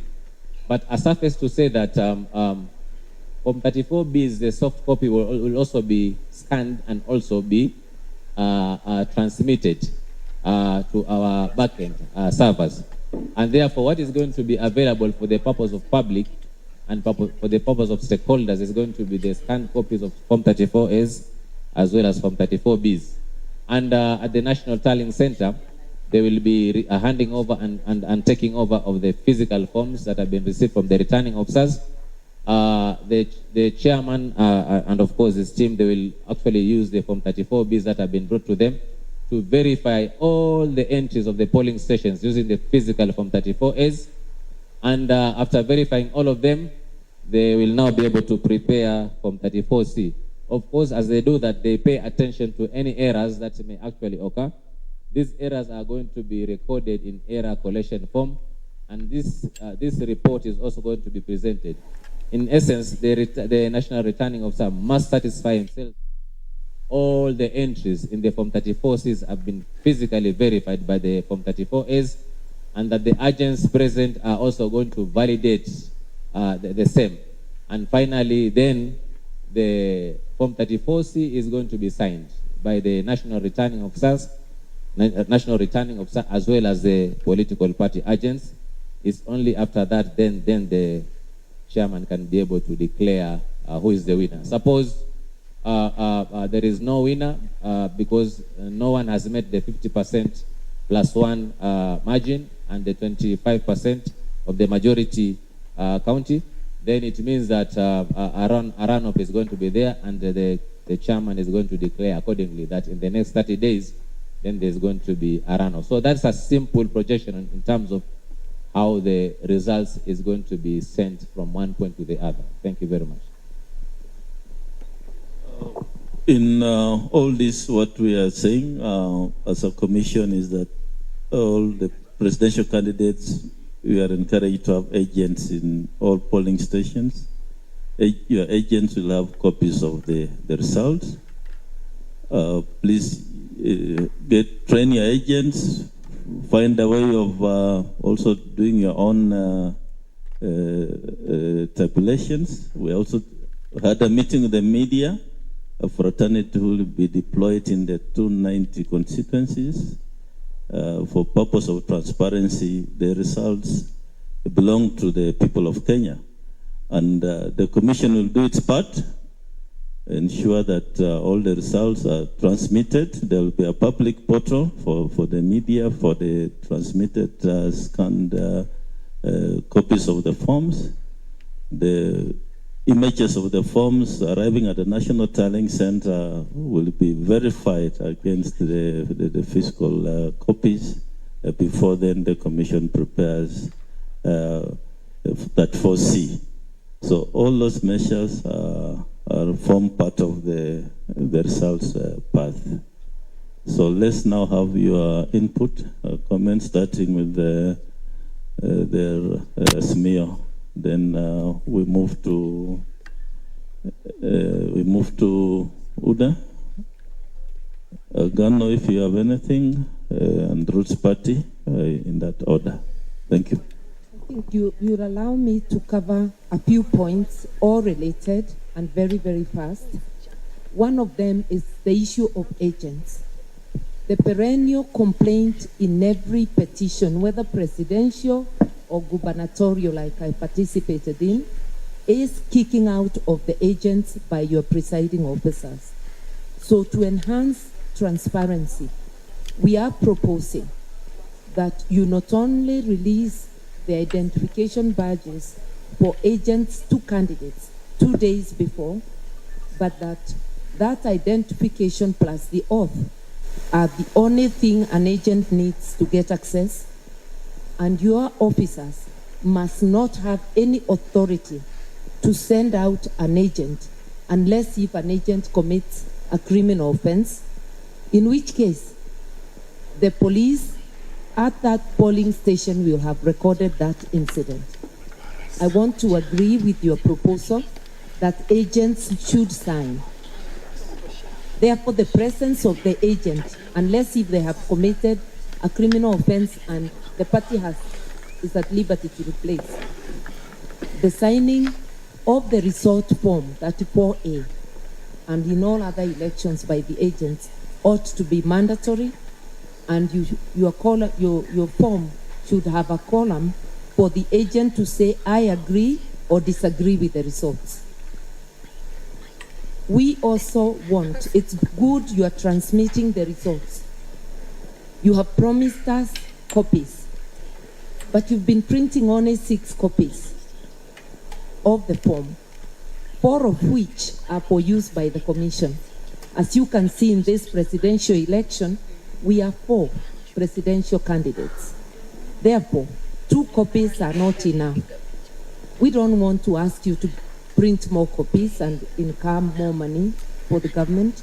We just want the right as agents to be able to take WhatsApp images of the form once it is ready. That way, whatever you transmit electronically cannot have vifaranga via computer, because the form will be out, everybody will have it, and the press, if they are in the room, will also have it. The gag on announcing what is tallied at the station should be removed. When either the press or other people say how many votes were garnered, and they are on that form, they are not making the official announcement. They are giving the provision. They just say, this is what we witnessed. That enhances transparency. So 2 things. Your officers must not have the right to send out agents unless if there is an incident recorded by the police and the party has a right to replace. Number 2, WhatsApp images. Those who are able to have smartphones, and I'm certain that in every room there will be at least 1 or 2 people with a smartphone. We must take WhatsApp images. The story of the Paranga via computer will die at that stage, and that will enhance the transparency of the elections, which is ordered or commanded by Article 86 of the Constitution.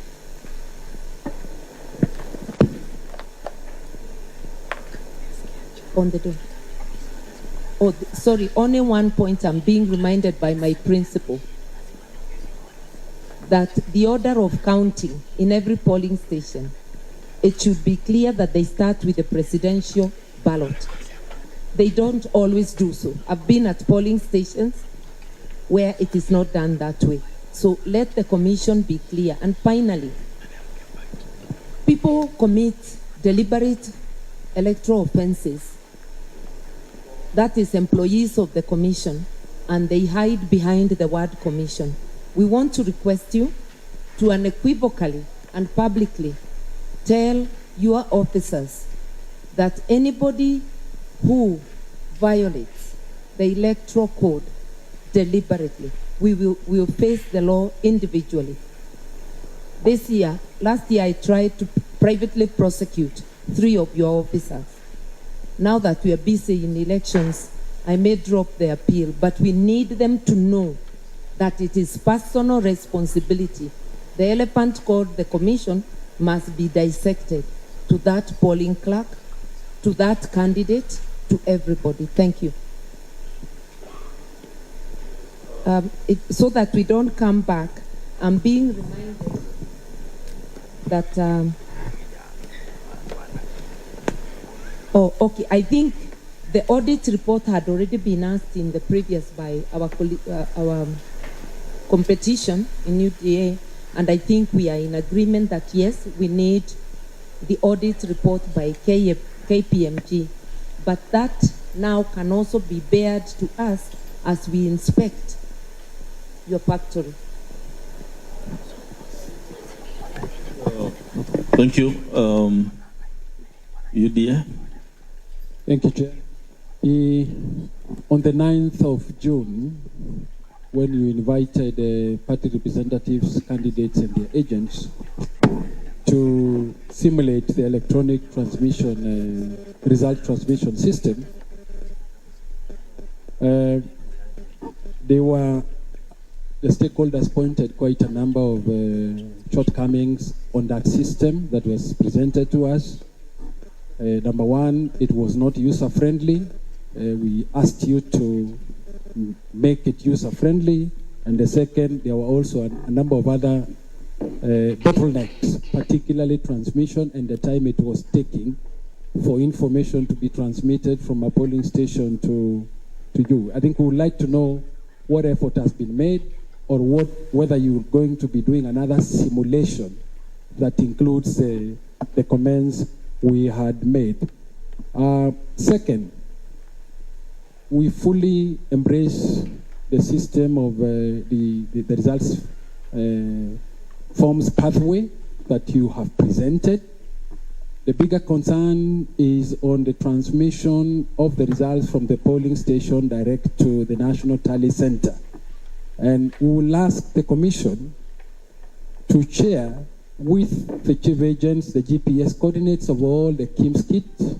I think it's critical so that we can know it is actually the KIMS kit that was deployed to that polling station that is transmitting, but also provide a backup access to chief agents so that they are able to confirm the GPS of the KIMS kits as they transmit the results. We will also want you to make assurance not only to us but also to the public that the public portal will be accessible even when many Kenyans are logging in. I think we need that assurance that information will be available at any particular time. And of course, I know the Commission has asked parties to have one agent in a polling station. we are asking you allow candidates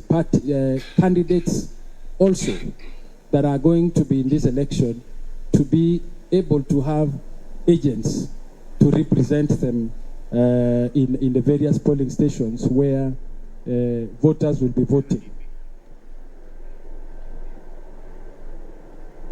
Thank you.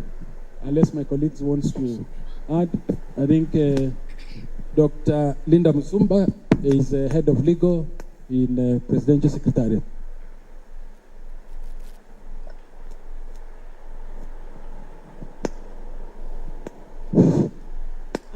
Chair, I don't know whether you can hear me, but during the 2017 petition, the question arose about the presidential, ballots, being more than the others, and then the issue arose that people are preferring to vote for the president rather than the others. But the question arose, what happens to the other five? Say that again. There's a bit of noise here. Sorry, Chair, I was asking, during the 2017 presidential election petition, the question arose, what happens to the other 5 ballot papers where a person does not wish to vote for the president? And the commission, through that process, explained that each ballot paper, even if one elects not to mark it, ought to put it inside the different ballot boxes. So we just wanted to know the accountability mechanism that the commission has put in place to ensure that if we're going to get 2,000, let's say, votes in a ballot box for presidential, that we shall get the same number in the others, so that we don't have a situation where ballot papers in the presidential are many more than in the other boxes. We just wanted that accountability mechanism to be explained. Thank you. Yes, now on the, let's finish with Uda. You're done. I'll go to Agano. Then I see Asmia is not done yet. But let's finish with Agano first. Yeah. Asanti mwenyekiti, yangu tu ni kuongezea yale yamesemwa na wenzangu na kusema hivi, ningependa kuomba commission ya kwamba muongezee matangazo ya kuwaelimisha Wakenya kuhusu haki zao kwa polling station. Ni ukweli wa kwamba returning officer hawa wenyu hata hao wanarig kushinda wengine wote. They confuse people. They act like they are small gods, and if you don't have an agent, you are at their mercy in the particular place. Na kaza kama mimi sijui kama nitaweza kupata maagent kote Madera na kwingineko. Unajua mimi sina pesa ya serikali ama ya kashfa ya kuandika maagent popote. And I have seen them do these things, but let me finish my point. Let me stick to the point. Let's have some decorum in the meeting. No. Yeah, yes. I'm talking the truth. Please run more campaigns, please, on educating on their rights. I agree with the honorable running mate. Allow people to use electronic gadgets to capture what's happening, because there is a lot of abuse that goes on there. And one more point from us, Bishop, very quickly. We want to seek leave, attend to other matters, but we have a very robust team behind us. We apologize for leaving before the end. But duty call.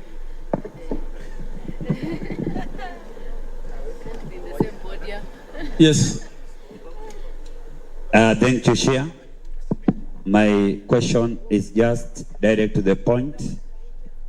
CEO has just told us that every Kenyan who is legitimate to vote has right to vote. I don't know what arrangements are in place regards the people who are likely to be in the hospital or possibly they are not fully incapacitated. Others are aged at home. What are the arrangements to have them receive their legal right to vote? Thank you. Yes, we want to deal with those comments. Mr. Chair. Is it about the results? Yes. Yes, transmission, yeah. Mr. Chair, you talk about 1,111 polling stations.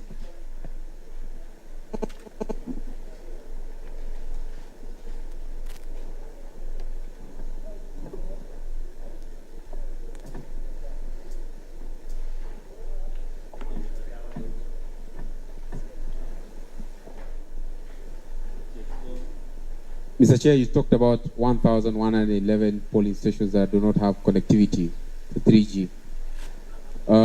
What methodology are you going to use to have access to all these polling stations? The second issue is the issue of the transmitted images. They will be stored in your servers, and you said you will have an access to a portal. Are you going to allow us to have an API access to that portal?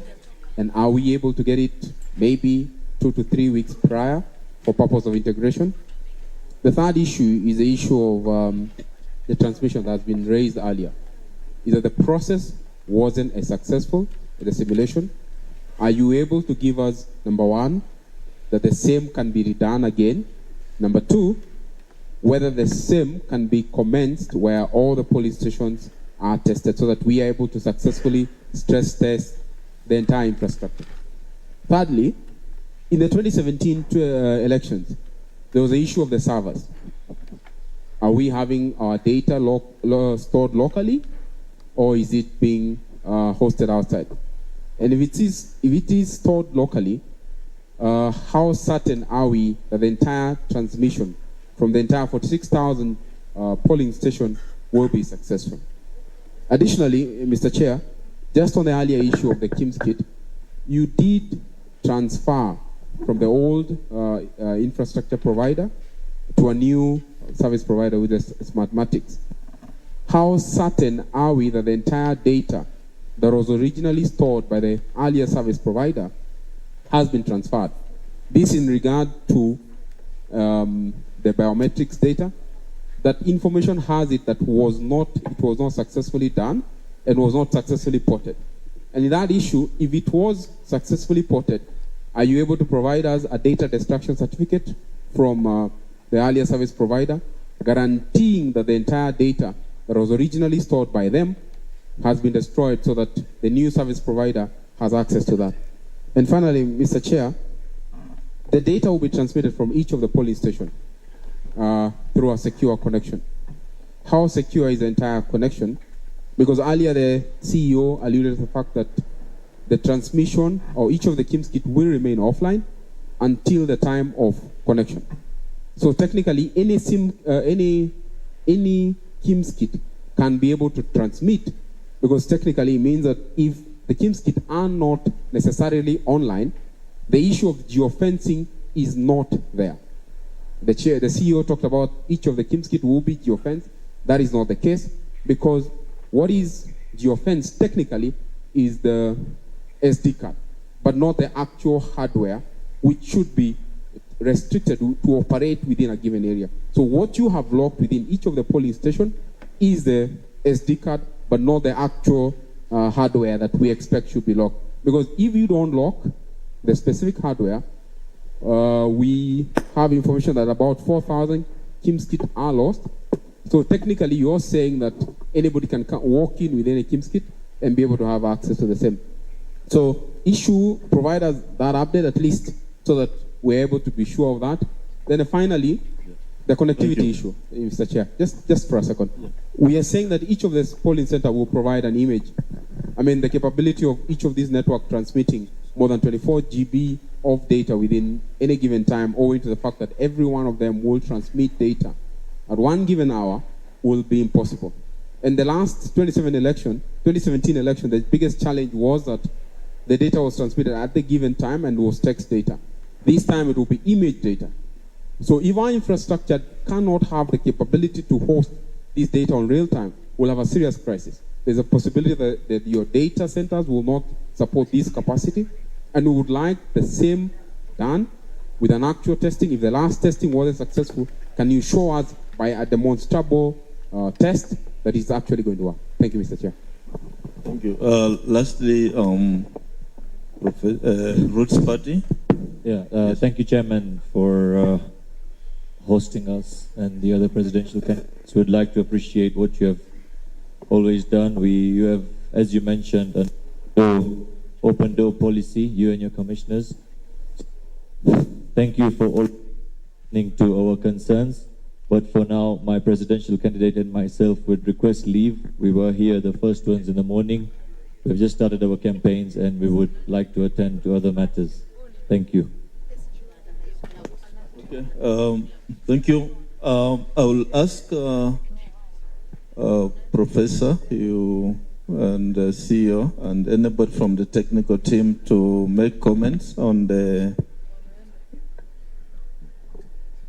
issues that have been raised. But just suffice to say that at every polling station we shall have sufficient result forms for all the agents of presidential candidates who will be in attendance. Yeah, only 4 presidential candidates, and 4 forms will be available in each polling station. So, but again, as a commission, we shall allow transparency. The media, yourselves, your teams can take WhatsApp images of the results. We have no problem with that. Tabulate your results, come to the National Tallying Center with your results, so that we compare what we have and what you have. That's what we are saying for transparency purposes. Professor Marjan.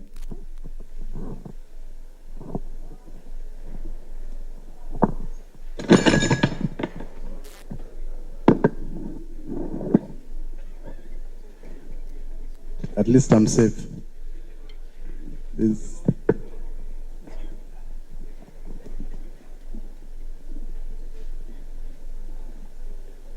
There are a number of issues. I will only respond to some. I will leave others for my colleagues, including the CEO.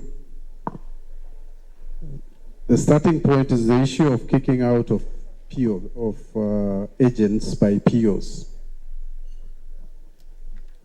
We had discussion with our staff yesterday. As you may be aware, we have all our national staff undergoing a planning meeting as we speak in Bomas, planning for the election. And one of the things, one of the discussions we had was about agents. It is not the intention of the policy to kick out any agent of any political party or candidate. And if there are allegations of agents being kicked out, then the commission needs to be alerted, the presiding officer needs to be alerted, the county election manager needs to be alerted so that action is taken against those POs. The issue of agents signing results form, it is provided for in the regulations. Agents will sign the results form, but from experience, we know some agents of some candidates, when their candidates are not winning, they don't want to sign the form. And the law envisages that not signing by an agent of the result form does not nullify the result. I think we should be clear on that as well. Okay? The issue of agents taking pictures of the forms, I think we discourage pictures in the polling stations because we want to preserve the sanctity of the privacy of the voter. And if this can be done in a manner that does not expose, then the commission can have deliberations with stakeholders and see how that can be provided in terms of just taking an image of the result. We can discuss how we can do it. I don't know whether the legal team of IEBC will be in agreement, but I think we can discuss that. Okay? Result transmission simulation challenges. I don't know, somebody has a hand up and I'm still responding. Thank you. Just one interjection. I think the issue of saying that we cannot have cameras in the polling station because you want to respect the sanctity of the secret vote. Nobody is taking pictures in the booth where the person is. That is where it's not allowed. But in terms of taking the result form or taking a video of the returning officer making the announcement, I think we are permitted to do that. I thought I said we will sit with you guys and agree on a protocol. Is that a problem? Okay? I didn't say otherwise. Okay? In terms of results simulation, of course, it was a simulation, and a simulation is to test. And when you test, it can either pass or not pass. We did a simulation. There were a few challenges. One of the main challenges was that all our MNOs, mobile network operators, were not on board. They had some logistics in terms of moving some of the kits to the far distant counties where the testing was to, result transmission was to happen. So we had a few challenges, and we had internally said we will redo it again. And so when we are having learned lessons from that, the challenges that we had, so we will advise you accordingly.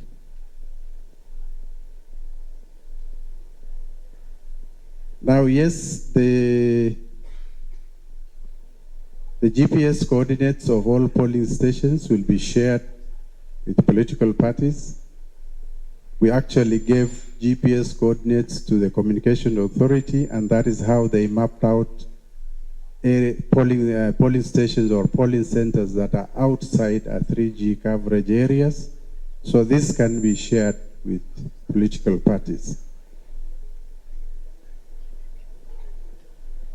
Public portal accessibility, I will leave to Marjan to address that. In terms of agents, one agent per party not being enough. We have classrooms as our polling stations. And you know our primary schools, how small the classrooms are. We have elective positions where, for example, in MCA, in the last election, in the range of 40 candidates. Just one elective position. And we have a huge number of independent candidates. So if each candidate is to have an agent, that classroom will be congested. Again, we need to have a discussion on how to better manage the agenting process so that the poll officials and the agents can be accommodated in the classrooms that we have. It is not our intention to shut out anybody's agent, but we need to operate within the spaces that we use as polling stations. Now, the question was asked, how do we ensure the 6 ballot papers that you give to a voter is accounted for? It is the Commission's desire that ballot papers issued to a voter are all placed in respective ballot boxes. We've even made it easier to match the color of the ballot paper with the lid of the ballot box. And this is for purposes of ensuring that the voters are guided. And part of our trainings is to ask our presiding officers to ensure that ballot papers issued are put in respective boxes. If you don't want any candidate, leave it blank, but put in the respective ballot box. But sometimes the reason earlier on when we were discussing the issue of the register, the reason why we are saying putting more emphasis on the digital register is because when there is this manual register, if in that particular locality is a stronghold of a particular, for example, presidential candidate, and if they cannot agree on the other seats, at least they agree on a presidential candidate. So in that respect, they may issue ballot papers of a presidential candidate and put in the presidential ballot box. And they may not bother with the others. So this sometimes makes a disparity between the figures of voters for presidential and the other candidates. And hence, it's part of the reasons why we are saying, let's have more on the digital. Our focus should be more on the digital register than the ballot, the physical ballot paper, ballot register of voters. So we will train, it's a matter for training, we will train our presiding officers to ensure that the 6 ballot papers issued to a voter are all accounted for in the different ballot boxes. There were issues about somebody asking people in hospitals their right to vote. I think there's so much the Commission can do. We have designated, gazetted polling stations. We cannot convert every hospital bed to be a polling station. And we have no capacity to bring every 6 patient in a hospital to come to a ballot, to come and vote in a polling station. It is a shared responsibility. As Kenyans, if you have relatives, friends that are able, that can be taken to vote, we will be more than happy to welcome them to the polling station and to facilitate their voting. Reference was made to the 1,111 polling centers with no 3G and perhaps what arrangements we are doing. We've had similar incidents in 2017, and as I've always responded to on this matter, funds allowing, we will deploy satellite modems to ensure that we have coverage in terms of network connectivity in those areas to facilitate transmission of the image of the result forms. In terms of API access, I'll leave it to Marjan. You can deal with that.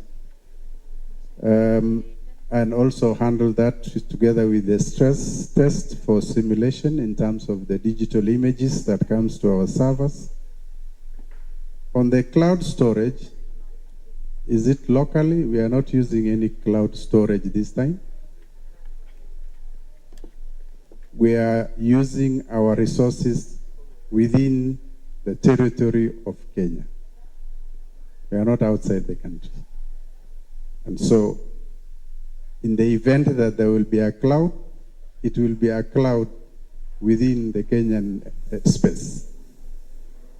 But for now, our focus is on the infrastructure that we have deployed to be used within the country in terms of the primary and secondary data centers that we have in the country. The issue of all data in MOFO and the transmission of data from one service provider to the other, you can, Marjan, address that. As well as the geofencing of kits. Of course, geofencing, as you rightly put it, can only happen once they are online. But the beauty with the kit is that once it gets locked to that particular station, it cannot be used for another station. And because there is also a SIM, and if this SIM is active, we also need the kit to transmit voter turnout data at intervals of 2-3 hours. So ideally, the kit should be connected to enable that transmission of that data. But for purposes of the register, we already preload it and we do not need connectivity to access details of voters in terms of identification. So I think I'll invite Marjan to finish off the remaining questions. Thank you very much.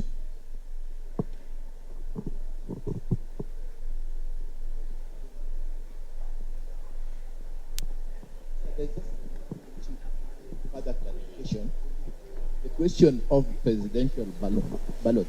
Regulation 83 requires that, Ben Sihanya, the regulation 83 requires that the presidential shall be announced first and that's the rule. But then there is the issue of what else if the presidential ballot was mistaken placed at the numbers, and yet you are discussing the presidential ballot. In some cases, there have been problem and discrepancies as a result. Thank you. Mr. Chairman, the issue of the counting of the votes, I think the regulations are very clear. It starts with the presidential ballot box first. Okay. And so that is not in dispute. It's already part of our training thank you program. For joining us. Now, for purposes of this session on youth as partners in blood service. My name is Rebecca Nyankia. I work with the National AIDS Control Council. I am the program officer for adolescents and young people. So really, young people are very close. What is happening? This session is on youth, as I said, youth as partners in blood services. And I'd like, I don't know about you, but as myself, when I was 18 or 15 or in campus, I was obviously not. We have been overrun. Blood or organs. Is it a technology failure? I understand why it's an important conversation for us to have. Complimentary. So I think it's important for us to figure out how to engage young people more and how to make this an important cause for them. Given that they're the largest number. But anyway, if a ballot paper, for that reason, if a ballot is cast in the wrong ballot box, but we also have some people joining us. We will not transfer it to the right ballot box. And I think Owie, you can correct me. That will also be able it is a spoiled. So when we get into the strange, it's strange. To put in stray ballot paper. So that we are able to if it is a stray ballot paper, it's not counted as a valid vote. The purpose of this session and that is the procedures that we have. Okay? It's already taken care of in terms of our training.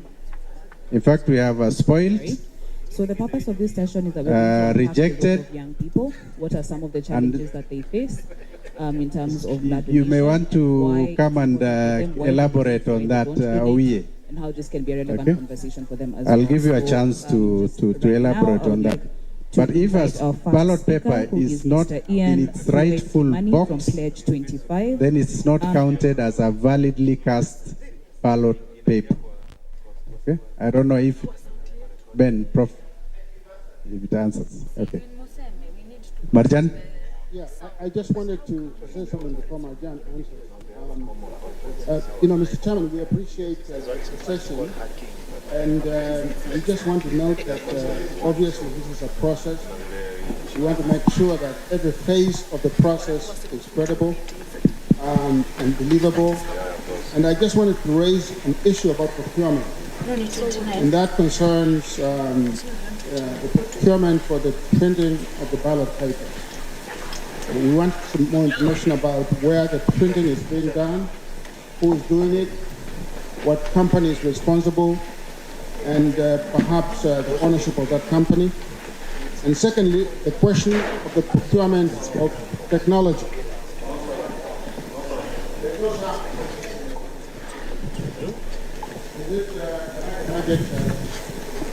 Okay, you hear me now? Can you hear me now?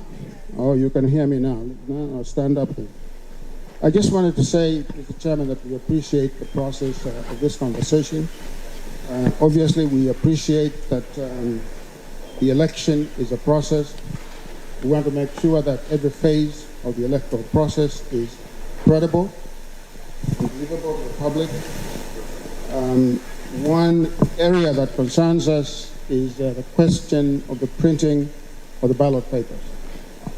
We want to know who is printing the ballot papers, where they are being printed, and we want to make sure that their custody is secure, and we want to make sure that you can assure us how that security will be given for the ballot papers.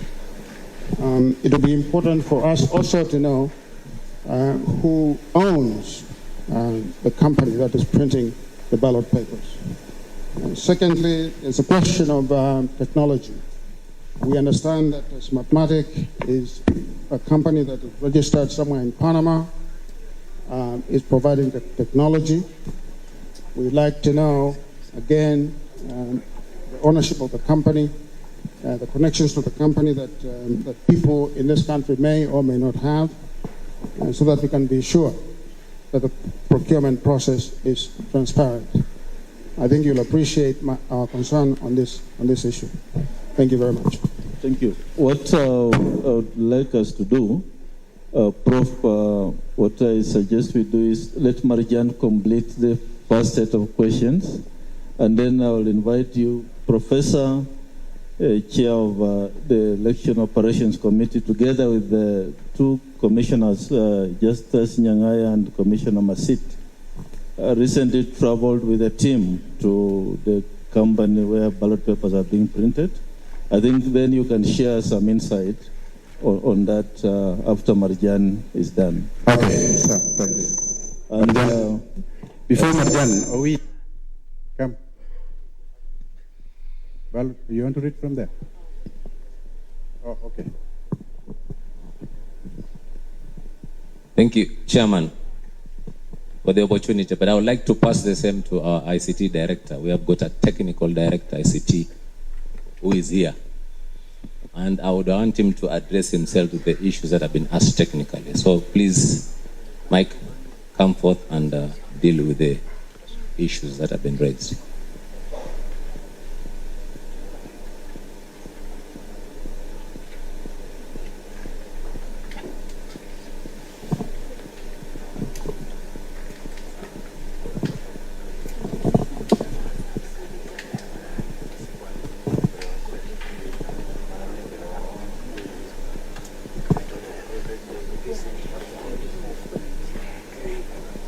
Good afternoon.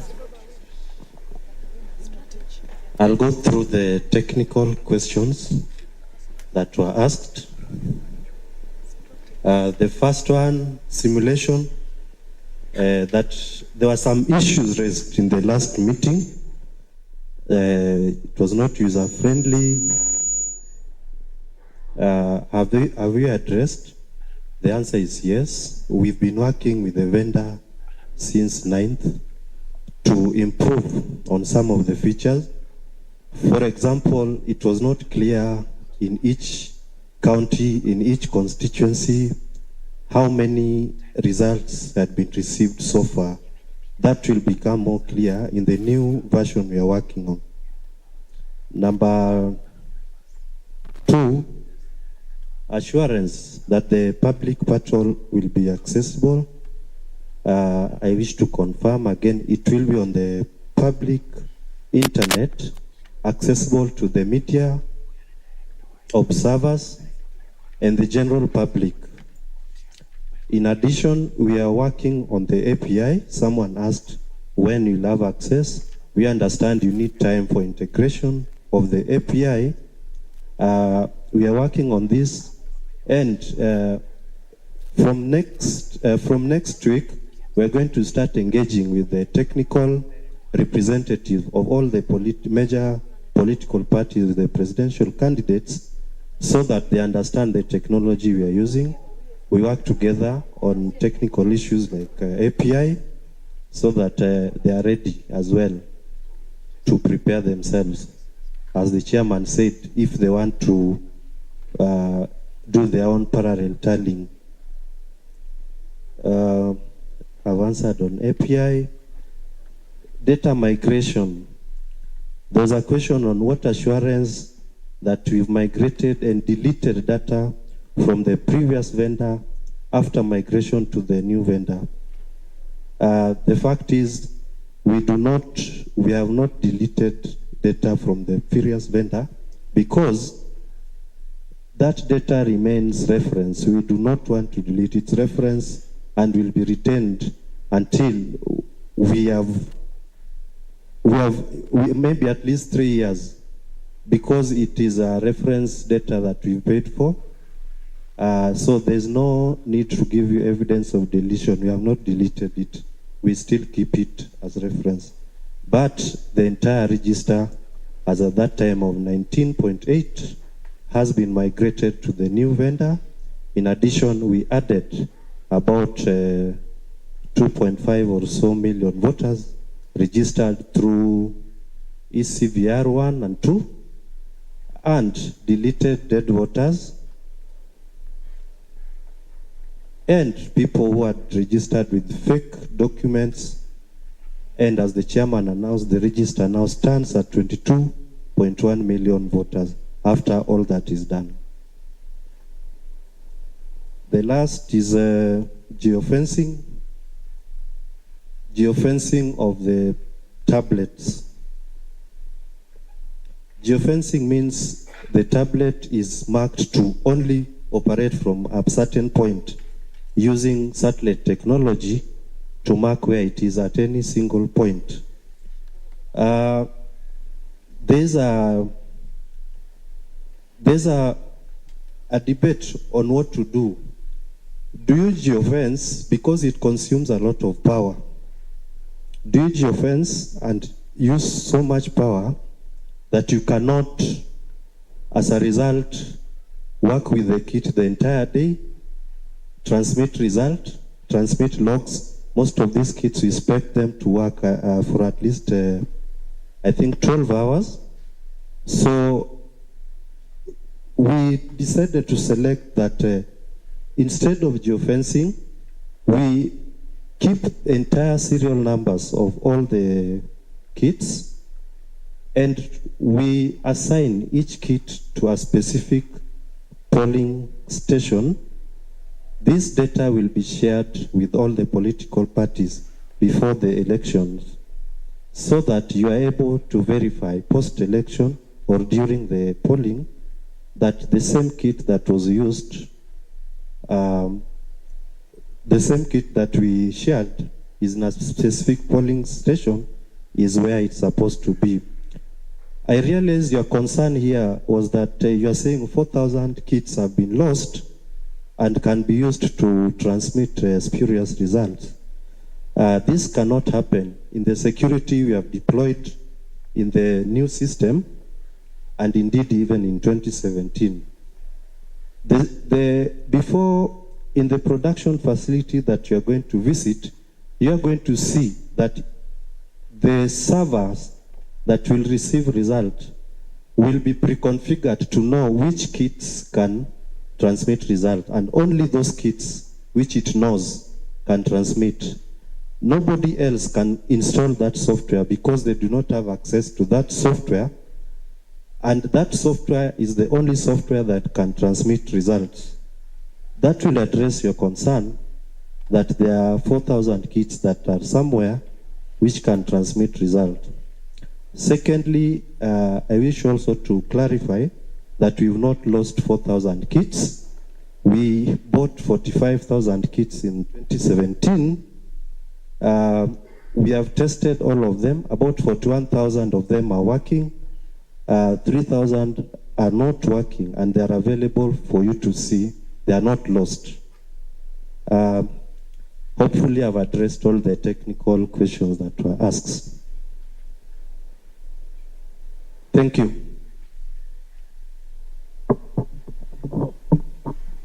Yeah, thank you, Mike. Prof, the issue of the ballot paper factory.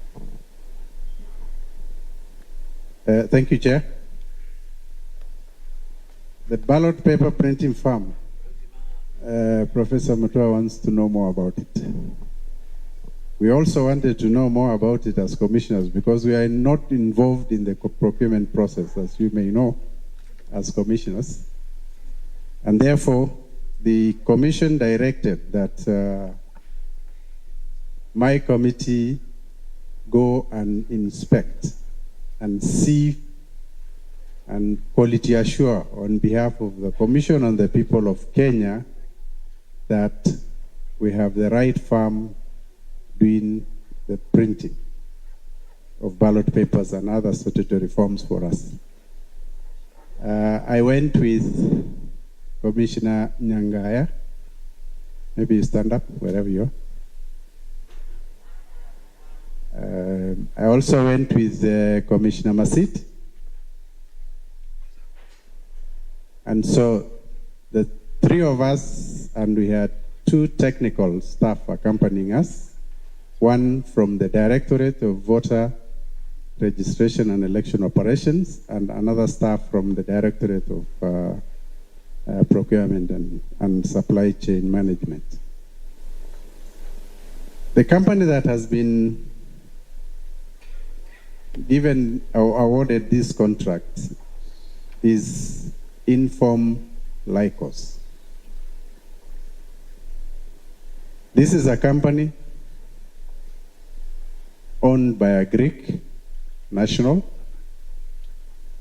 It's a company that has been in security printing business since 1897. It is listed in Athens Stock Exchange since 1994. It has a strong European business footprint. It does print works for a number of countries in Europe. In addition, it does work for you in UK and also in US. It also does work for institutions and business companies in Middle East and also in Africa. They have 6 production facilities, and these facilities are spread across 3 European countries. We managed to visit 2 of the countries. We visited the main production facility in Athens. We also visited the other production facility in Romania. It employs over 1,400 people. The company produces, or rather measures in financial, does work for financial institutions in a number of European countries, UK and US. They do a lot of digital printing.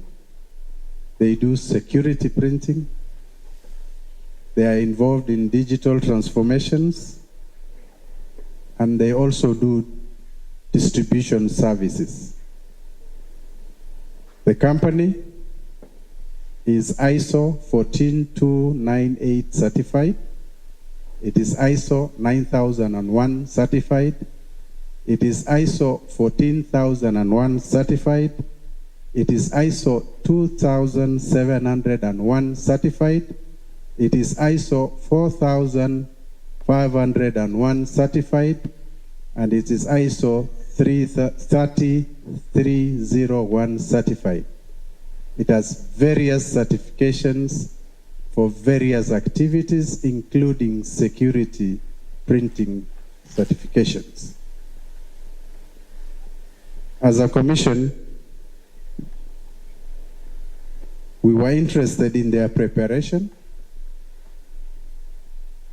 As of the time we visited, which is I think slightly or less than a month ago, it had procured over 31 tons of UV dull security paper with custom-made watermark as per IEBC requirements. And what they procured is almost 75% of the requirements for the entire printing of the poll materials that we require for the election. The remaining 25% was in another facility which they get their raw materials from in Italy, and it was ready for shipment as and when they are asked to bring over. They had procured 100% of customization inks required, which were majorly 3 different types of inks, and they had required 100% of what was required for the entire print works. So in terms of capacity, we are very confident that they have the capacity to deliver. I was in the committee that was overseeing print works in 2017 for the ballot papers. I visited Al-Ghurair severally then, and having had the opportunity to visit this time, this particular farm, I can confidently say they have twice the capacity of Al-Ghurair. In fact, more than twice the capacity. The main production facility will be in Athens, but they have a redundancy parallel site in Romania which has identical equipments. The same equipments in Athens are the same equipments in Romania. And that can be used as a backup site in the event of any disaster happening in Athens. So as a commission, we are completely satisfied with their choice. They have the capacity. They are involved in businesses far more than the little contract we have given them. Of course, as I mentioned earlier, they are listed in the Athens Stock Exchange, and I don't think they will be doing any monkey business to jeopardize their vast business interests they have in several continents. And so that's the assurance we can give, Professor Makau Mutua. If there is anything else you want, we can ask you to go and see for yourself if you can pay your ticket. We were not even allowed to carry our let alone cameras, even our phones into the production facility. Whereas in Al-Ghurair, we used to roam with our phones. So they are far more serious, and we believe we have made the right choice. Thank you very much. Thank you, Prof. I want to give way forward to this meeting. I recognize the presence of the UDA presidential candidate and the chief agent. I believe you are ably represented. Is it a question on ballot paper? Prof, so you don't move, stay there. I just want to say that the technical team will actually be arranging a meeting with the technical teams from the 4 presidential candidates on the issues of technology and visitation of our factory. So that is being done, and also other issues which we may not exhaust here today, then can be discussed in a follow-up meeting next week. We may not be able to exhaust everything, and because we also understand the other schedules. Thank you. Yeah, thank you, Chair. Just a follow-up to what Professor has said, and the team that IEBC.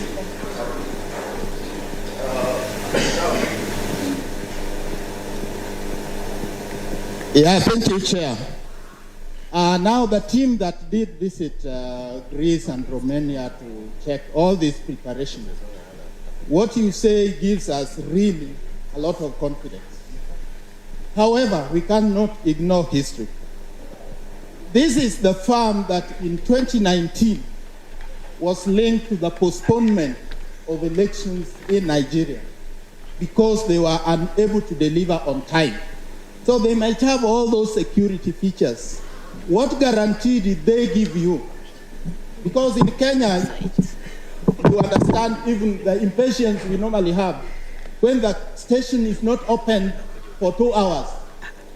So if we have to postpone this election even by a day, imagine the kind of crisis we'll be dealing with in this country.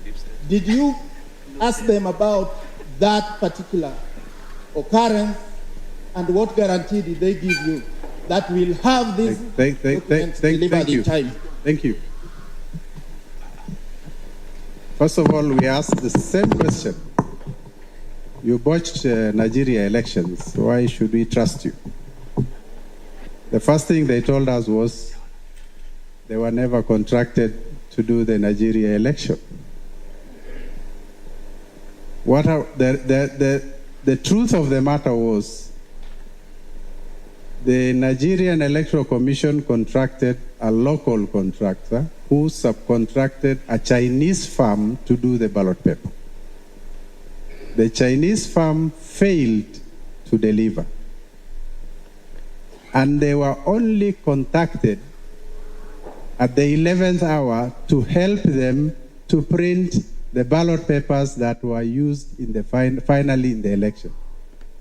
So they were not the people who were contracted who made the election to be postponed. I hope I'm clear, because we asked the same question.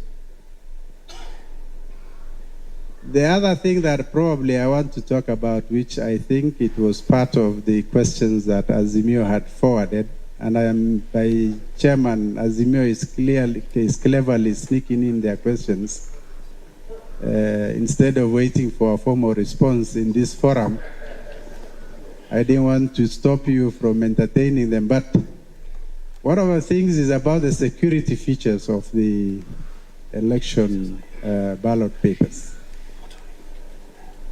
I sometimes joke with my colleagues from other EMBs in the African continent that our ballot paper, the Kenyan election ballot paper, has more security features than some monetary currencies of some African countries. We have 8 security features on our ballot paper.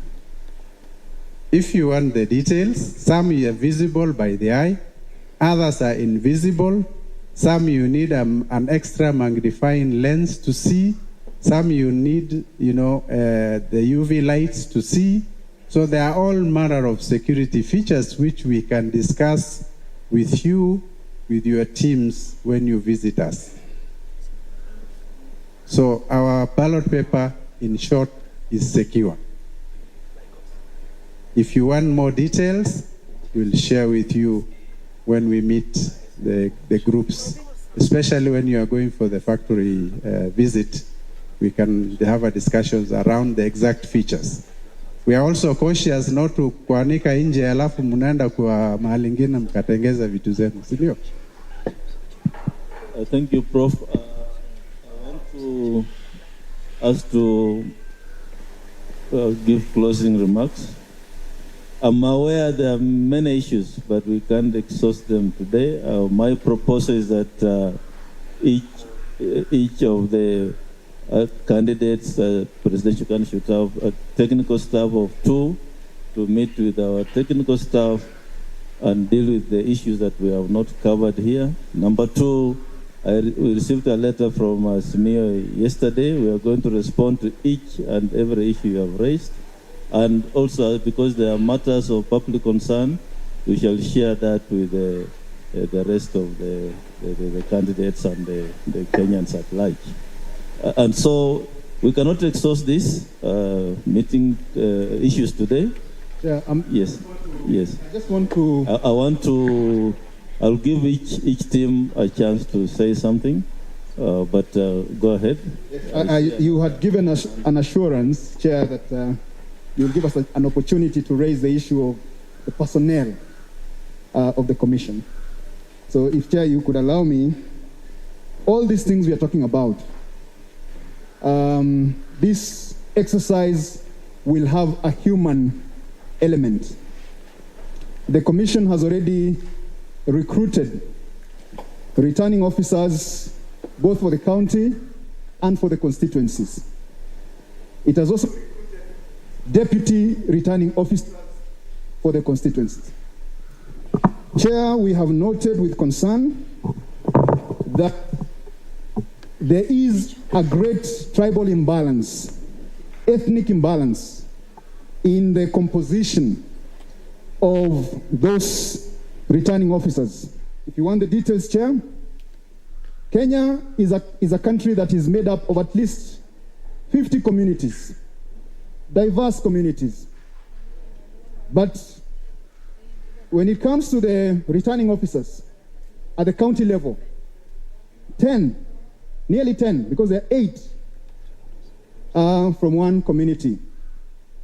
And that community has a presidential candidate in this election. By comparison, the next community that has a candidate in this election at the top level only has 4 returning officers at the county level. Chair, we have also noted that At the constituency level, when it comes to returning officers and deputy returning officers, we are talking about 290 plus 290, 580.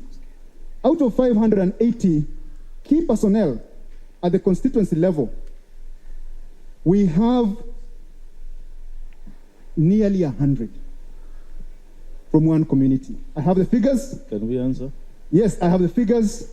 I have the data. I have compared, even with the strength of these communities when it comes to the population of the country. The community that I'm talking about that is leading is not the community that is leading in terms of the general population, but yet in every aspect, they have at least double the number of personnel. Chair, you will note that these returning officers are the ones who are recruiting the actual personnel that will conduct this election at the polling station level. That is the real theater of operations for this election. And therefore, if we have... we have understood your question. Yes, yes. Can we and lastly, on the same issue, we are already receiving complaints. We are already receiving complaints from some of these places where these officers are deployed. We're talking about Kisii, we're talking about Busia, we're talking about Bungoma. We are receiving complaints from the ground that the recruitment of presiding officers is not going, is going in a very skewed way. And therefore, kindly address that. These concerns will be followed by a written document. Thank you very much. So, do we wait for the written or? You can respond. Yeah. We will still follow it because I've not expressed everything that there is to express because of time. Thank you. Prof, you want to say something? But as Professor speaks, I don't think there's any institution in this which has the face of Kenya as does have. But Prof, go on with it. And right now we have officers in Bomas. The face of Kenya is in Bomas. But Professor... Thank you, Chair. The reason why we said we wanted to meet in camera is because some people get excited with camera.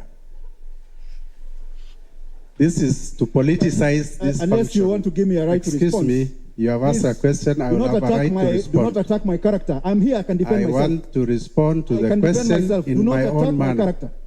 Okay? Some order, please. IEBC recruits personnel in this manner. When there is a constituency position, the recruitment is locked to the constituency. There are 290 constituencies in Kenya, which therefore means recruitment is based at the constituency level. The DRO, the Deputy Returning Officer, the Returning Officer are both recruited and their ID must read they come from born and brought up in, or born in that constituency.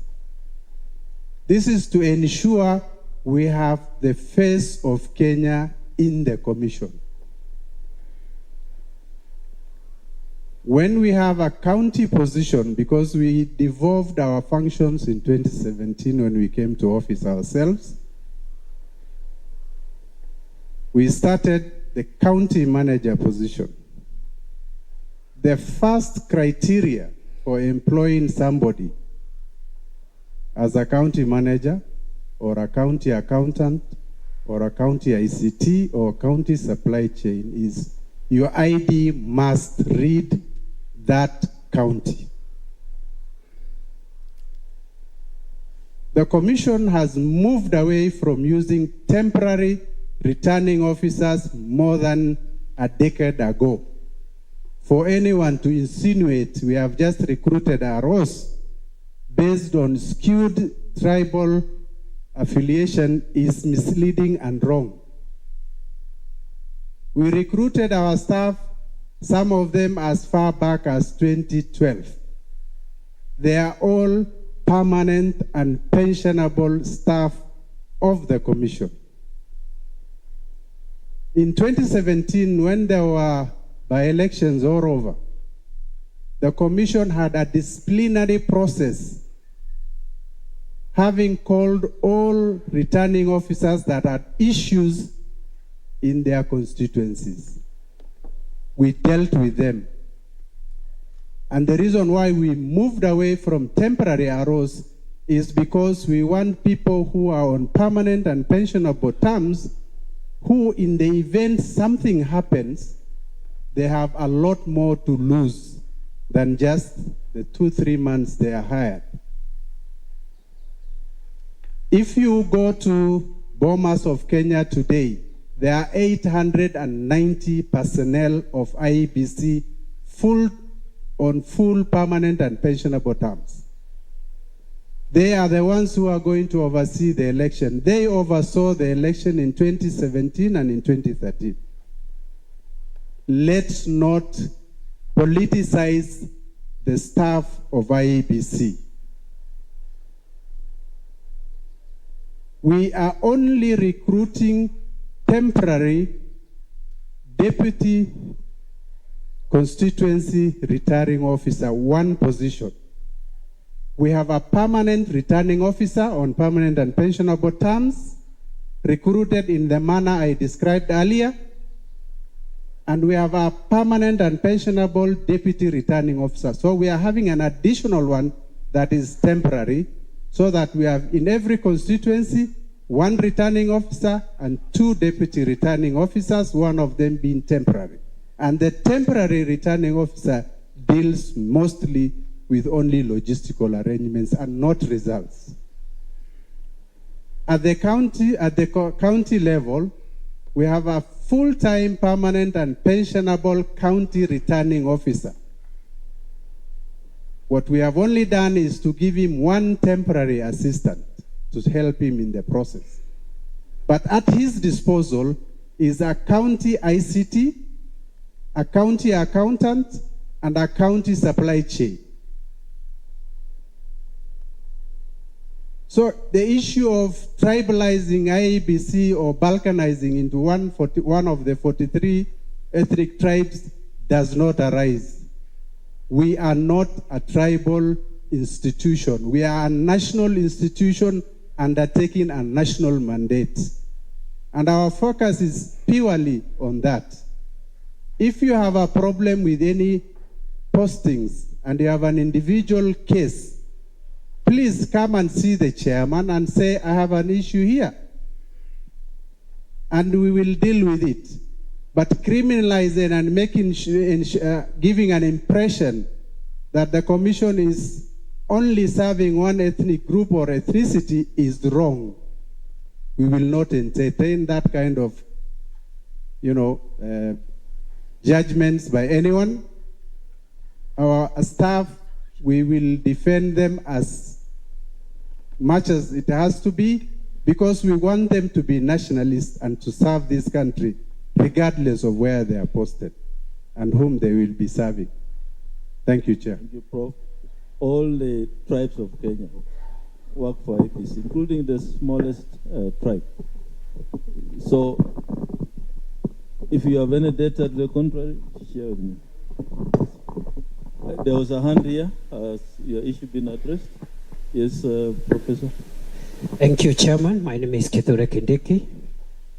On behalf of the UDA and the Kenya Kwanza Coalition, Mr. Chairman, we want to state that we have full confidence in the Commission and the returning officer of the presidential election. Mr. Chairman, thank you for giving us this opportunity. We have been represented here since 8 o'clock, and we've been updated that our team has raised most of the issues that we wanted to raise. I will only require, now that the presidential candidate is here in person on his behalf, you allow us 3 minutes, which I will share 2, and 1 member will share 1, and we'll finalize our submission. Mr. Chairman, we will be writing to you formally later today. I hear our counterparts, our competitors had also written to you, the Azimio group. We'll also be writing to you later today on the number of technical issues and operational issues which we think need to be addressed urgently. The one thing that we will request in that letter is an urgent response, because we only have 4 or 5 weeks left and we need to be ready. Among the issues, Mr. Chairman, is the issue of the KPMG audit of the register. The gaps that were identified, we want to know them in the spirit of the transparency of the electoral process, both before, during, and after. Would like to know what those gaps were and whether they have been addressed satisfactorily, because that is very critical. Secondly, if we could even have a copy of that report, because I think they are auditing a public process. It should not be a secret. It should be available even to the media, so that we know what gaps exist, when they will be addressed, and so forth and so on. Number two, Mr. Chairman, with regard to the loading of the data into the KIMS, I don't know at what point the agents of the various parties will be allowed to, at least, I know it's a huge process, transferring the manual register into the KIMS and loading the KIMS is a very huge and burdensome process, but the agents of the candidates can be allowed to at least sample or have access to that process, again, just for assurances that everything is okay, so that we are sure whatever is loaded electronically is consistent with what would be available manually. Thirdly, the visit to the printer, I think also should be, of course it's our business to organize, but we need facilitation from your side in terms of timelines, so that we also arrange for visas and tickets for our team who wants to go and see and visit the plant, and maybe synchronize with our competitors, so that we again don't bog on the commission with a separate visit. Thirdly, we are a bit dissatisfied with the response the commission has given on the issue of geofencing of the KIMS kits. Extremely dissatisfied. We raised it in our letter. We'll say why. Because the fact that you have said this KIMS kit, serial number this, is assigned to a polling center this, is not enough. Because the transmission of results can take place in a nearby forest and still within the same location. So there is need for the place where that transmission will take place to be controlled to the best possible location in terms of georeferences. Finally, we have a general issue on compliance by the players in the presidential campaign with the Electoral Code of Conduct, which every candidate signed. We've seen incidents of inter-party violence and intra-party violence. We have had an incident in Jacaranda where our rally was disrupted violently.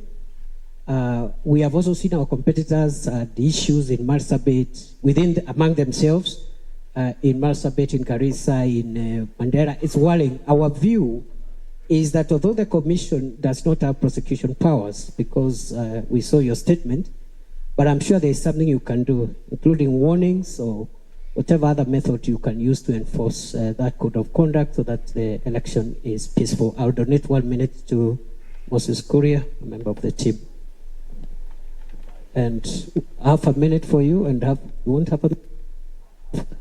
And we also, that our friends spoke a lot. So there's need for balance of airtime. 1 minute for Moses Kuria, 1 minute for Veronica Maina. I just do the minute, please. We need to move on to the next issue. Thank you.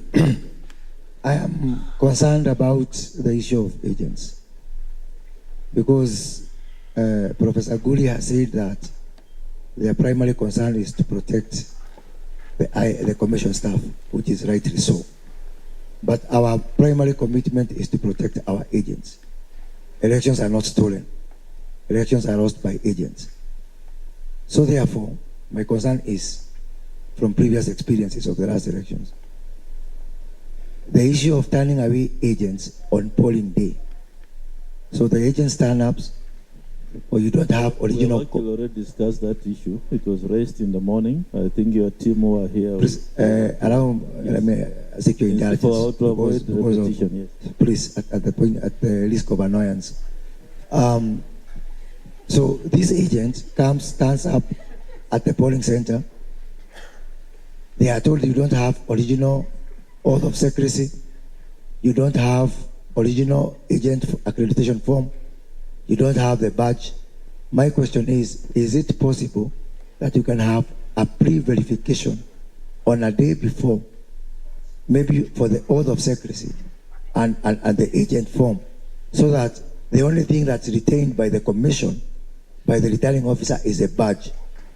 In 2017, in Kitui County, a Jubilee party had most of the agents stand away up to 2 o'clock. I'm not saying Professor Makamoto had anything to do with it, but up to 2 o'clock, Jubilee agents could not access, and have been involved in a number of by-elections after that.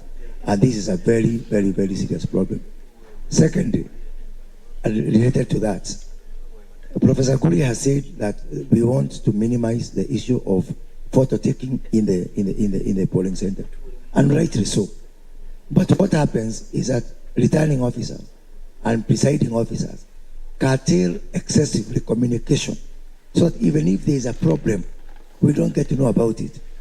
And I'll give an example of the Msabweni by-election, where we had serious problems communicating with the agents on the ground, because the returning officer becomes a presiding officer, a power by themselves. You cannot make the phone call, you cannot do this. Why are they agents? How do we know when something goes wrong if presiding officers develop their own rules on the ground? Finally, on the issue of mass transfers, we are dissatisfied with the vague answer that was given about the 3 officers and the action being taken. The reason being that one of the cabinet secretaries had said publicly to one of the presidential candidates that they know their work and they are doing their work. Could this cabinet secretary be one of the 3 people at an investigation? Thank you. Okay. I think for my 1 minute, yes. Chairman, I think we have spoken a lot and we have given our views as the UDA and Kenya Kwanza Coalition. But there is one question that we need clarity from your end as the presidential returning officer. Which form exactly are you going to be using for tallying the presidential result? We have the form 34A and we have the form 34B. And supposing the form 34B has an error and is not indicative of what happened at the polling center, the form 34A, which forms are you going to tally the presidential vote? If you can clarify that, that is important. Assume in a worst case scenario that form 34B has an error. It has not captured exactly what was captured at the tallying center, at the polling center. Will the parties have an opportunity, now that we would have taken photographic image of the form 34A, will we have an opportunity to relay information to you, so that if during the transmission there is a problem with what is being transmitted, it's exactly different from what was the real form from form 34A? What is the commission going to do? Without overemphasizing what has been raised by Professor Kindiki on the Electoral Code of Conduct that was signed by all candidates. Chairman, we did a letter to you complaining about Jacaranda. You did respond to us, but through the media. Our concern is this. Candidates are tweeting and saying they're the ones who are in control of certain chaos that have been meted out in places like Jacaranda. Why wouldn't the commission take action against such candidates, including suspending or expelling them or removing them completely from the race? That is the only way you can send a message we still don't have a satisfactory answer from your end. Thank you. Yeah, thank you. Let me say a few things. And I'm happy you say you put some of these things in writing, so we shall adequately respond. You wanted to make closing remarks?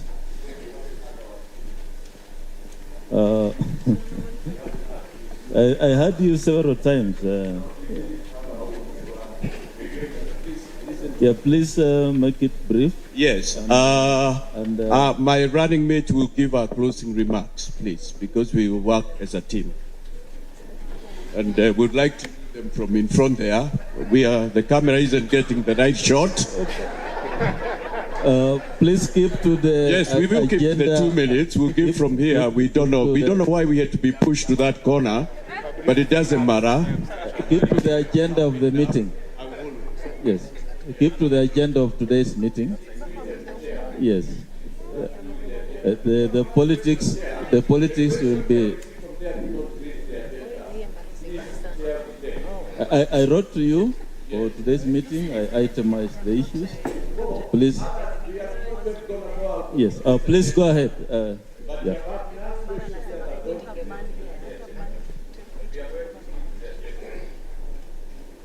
Thank you, Chair, the commissioners, our competitors, and everyone else. Ours is a closing remark that is brief. The IBC, we thank the IBC for inviting us. Allow me to read. The IBC, we thank you for inviting us for this meeting. It has been very useful. I reiterate our earlier position that the support for electronic voter registration, we are for that as option A and option B. In our manifesto to be launched in the next few days, we support, and we still insist we are supporting, the ICT technology. I am in it, and I know it is possible to have credible elections dependent on ICT. IBC, Mr. Chair, you have done a good job, and anything that borders intimidation, don't allow it. The ground has changed. Kenyans are depending on you. Do what is right. We know that your job is not easy. During the nomination, we learned that some of your staff did not sleep for 3 days. Going to the 9th, 2022, you might even go for a week or so without sleep. You have our prayers, and because we shall be praying for you, you shall overcome. For Kenyans, please keep peace and more peace. Elections come and go. Don't fight. Our request is to vote and change leaders. Thank you. Mr. Chairman, what in that is outside your agenda? Thank you very much. Yeah, I can add you another minute.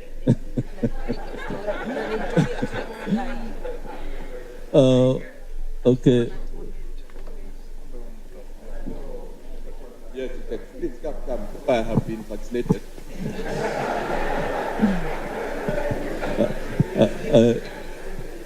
I believe those are closing remarks. Yeah, thank you very much, Mr. Chairman.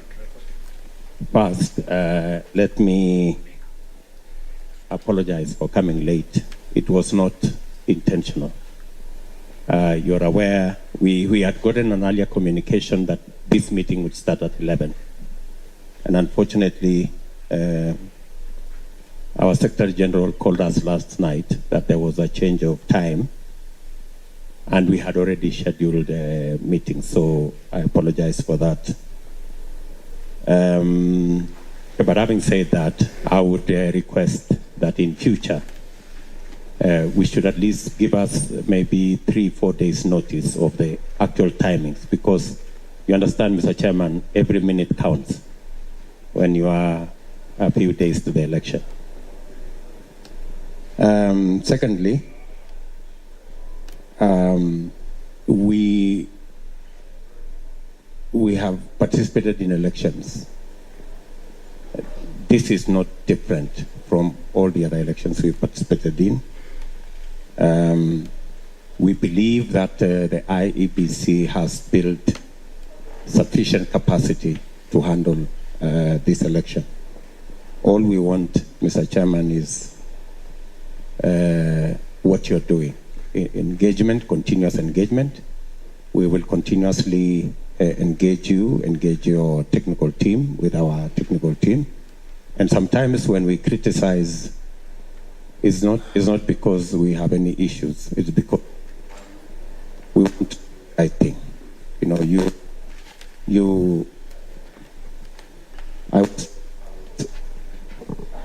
I was once told by Paul Muite that when you support a government, you criticize it when it goes wrong. So sometimes when you see criticism, I think in that spirit. Two final things. Thank you very much. Two final things. We all agree that we are the digital highway is the place we are going. We support your commitment to the electronic register. We are trying to move our parties to also have nominations like our competitors using an electronic register. So I think that's the direction we want to go. There has been notions that are not correct, that Kenya Kwanza wants a manual register. We do not want a manual register. If you give us sufficient safeguards that an electronic register will function without any chance of failure, then we are good.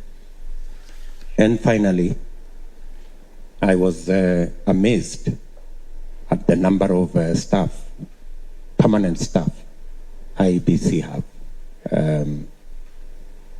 800, in the region of 800 plus. Mr. Chairman, that's a very huge resource which Kenyans pay for. You should consider in future deploying that resource to help us with nominations in parties.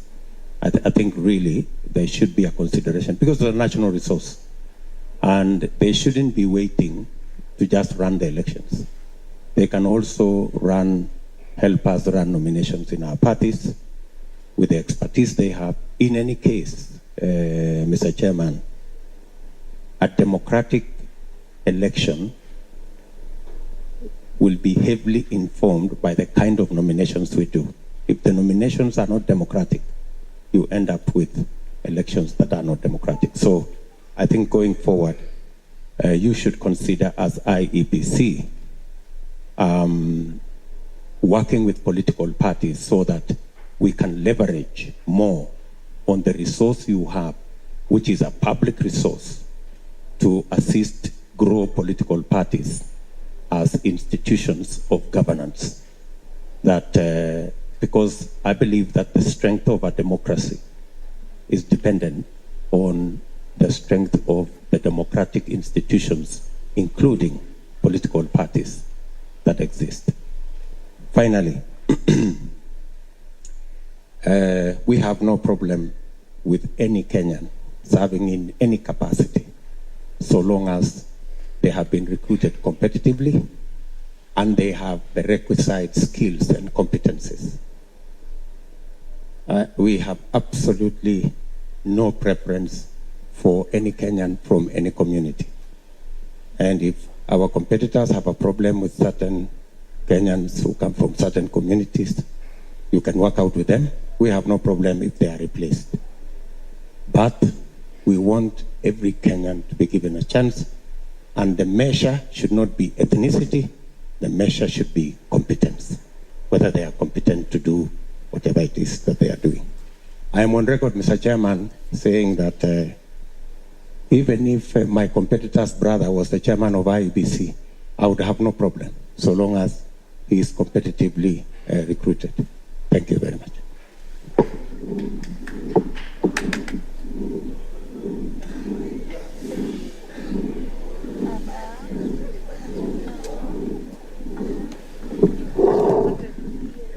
Yeah, can you hear me?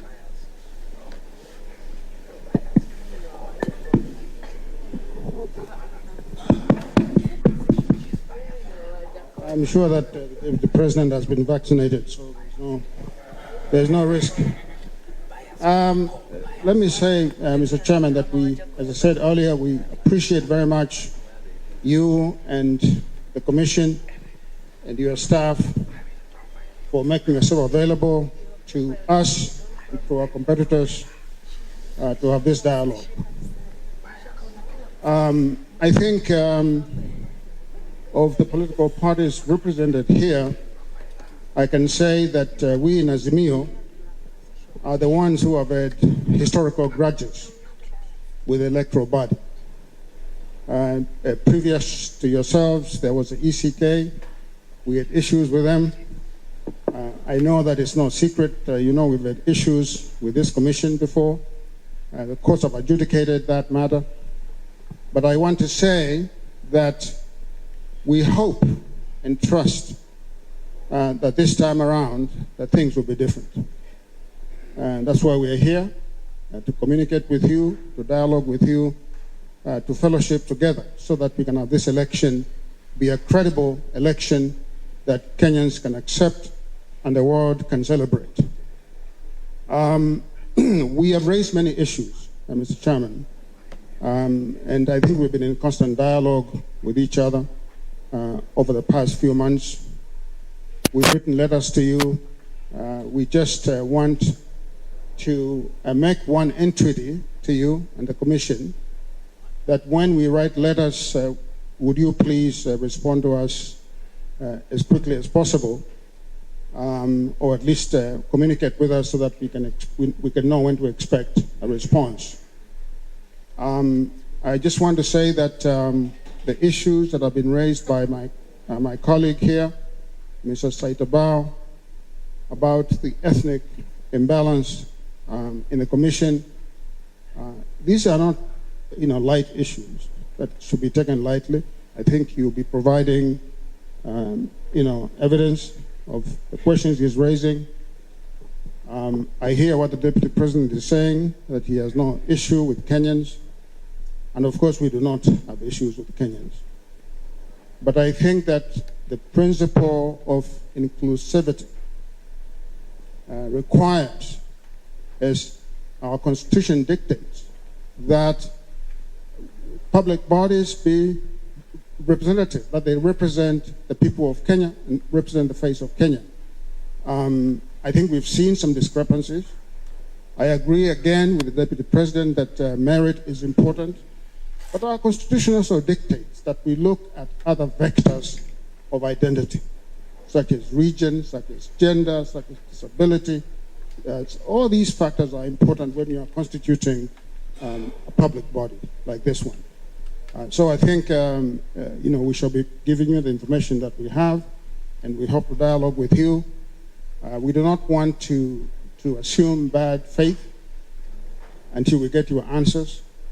The Russians say, trust but verify.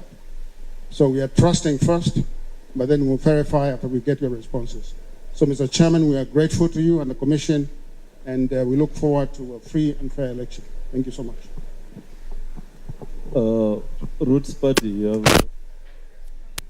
Yes.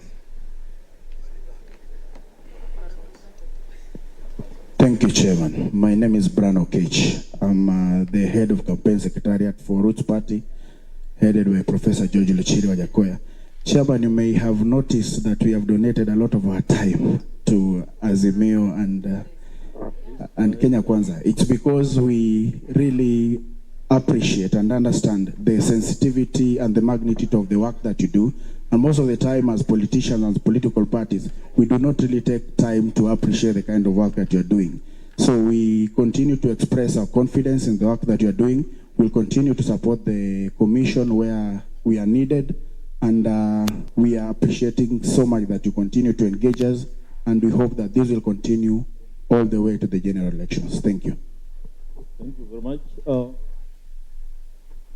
Let me stand. I've been sitting for too long. You have asked a lot of questions. The media. Now, let me deal with the questions, then I'll sit, allow the media before I finalize. Oh, you want? Yeah. I thought you wanted to ask questions.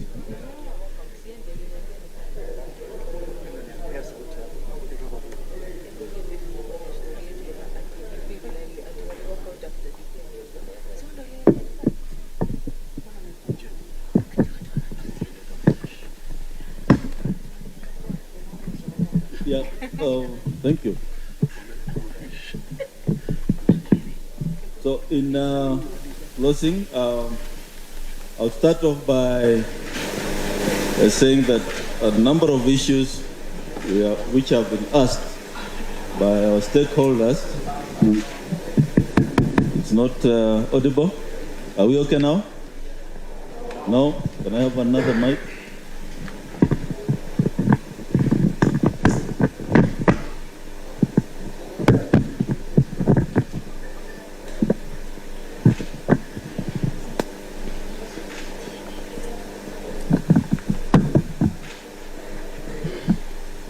Are we okay? Yeah, thank you. A number of questions will be answered by the technical team. Next week, Marjan, you convene that meeting.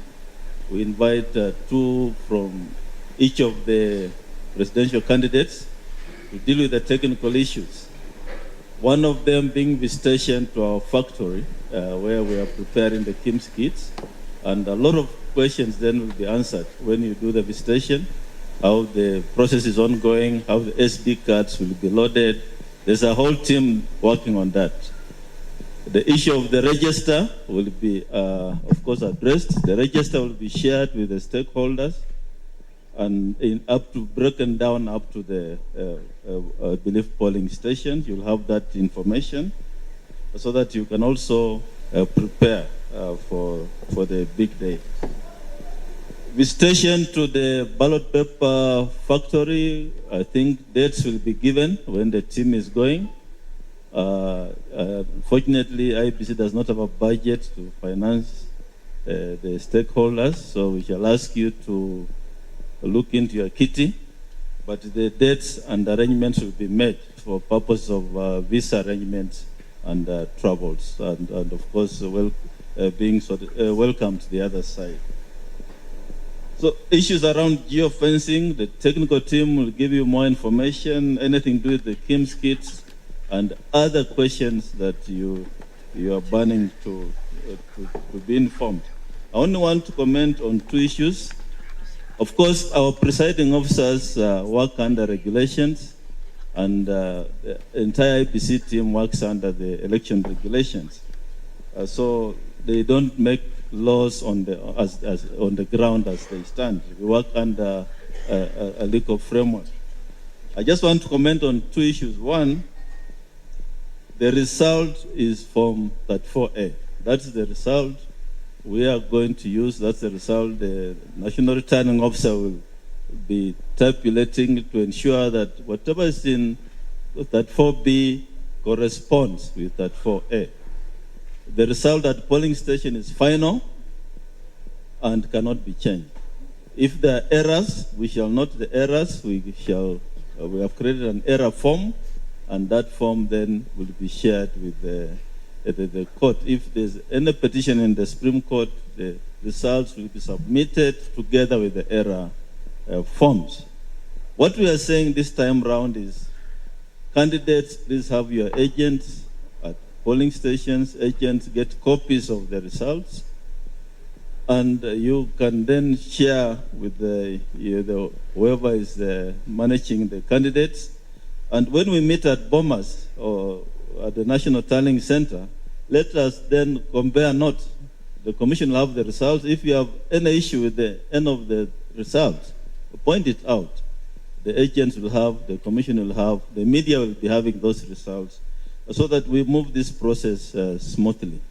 And the commission has result forms, will be printed. Our result forms also have security features.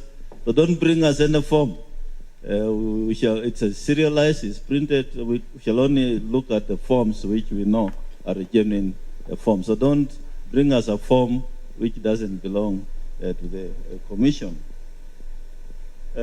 So together, if we work together, I think we shall then deliver a believable, as Professor Macau says, you say trust.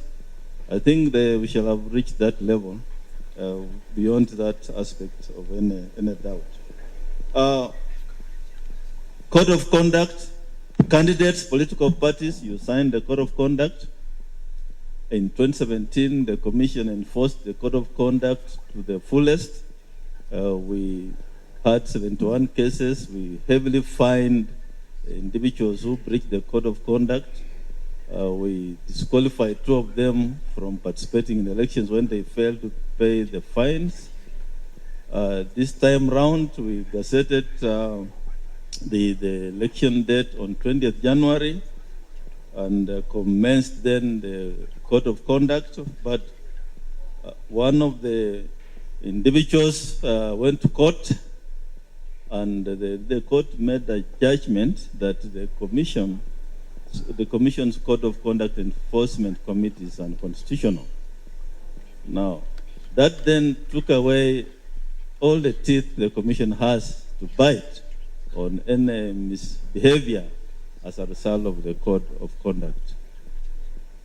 The Commission's Code of Conduct Committee arises from the Constitution. Article 884 provides that the Commission shall come up with a Code of Conduct.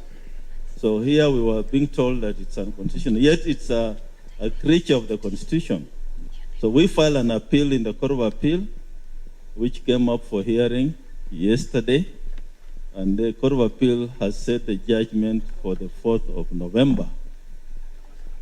We all know 4th of November we shall be done with the elections. Now, what are we left with? We are told we cannot summon those candidates who are breaching the code of conduct, or political parties, or all the people bound by the code. We don't have, then the court has taken away from us the powers to issue summons. And so what we are left with is, if you write to us, you have issues about the campaigns out there, all we do is forward your details, our complaint to the DPP. That's what we are left with.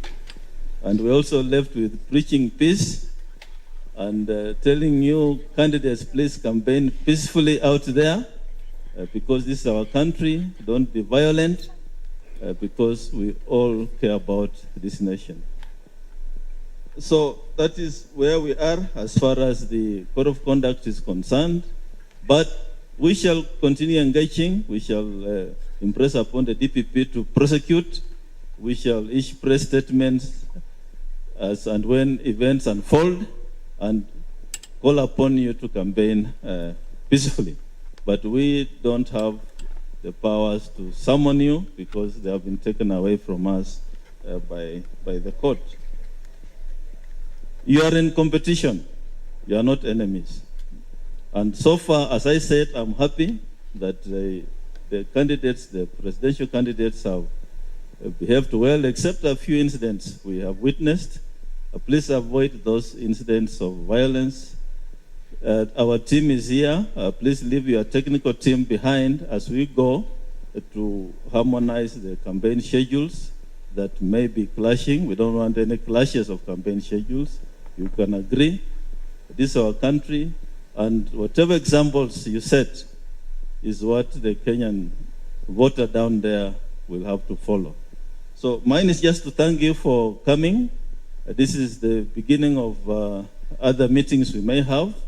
For those of you who are not here, I've invited you for the national conference on the 11th and 12th of July, where all the candidates will be given some minutes to make remarks. We expect 500 Kenyans to attend the national conference, and there will be also some international speakers.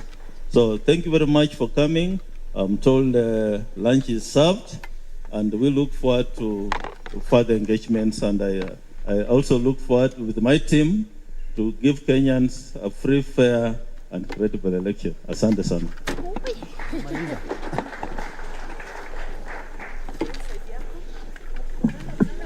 Thank you very much. The presidential candidates and their delegates, including the IEBC commissioners, will have lunch at Terrace.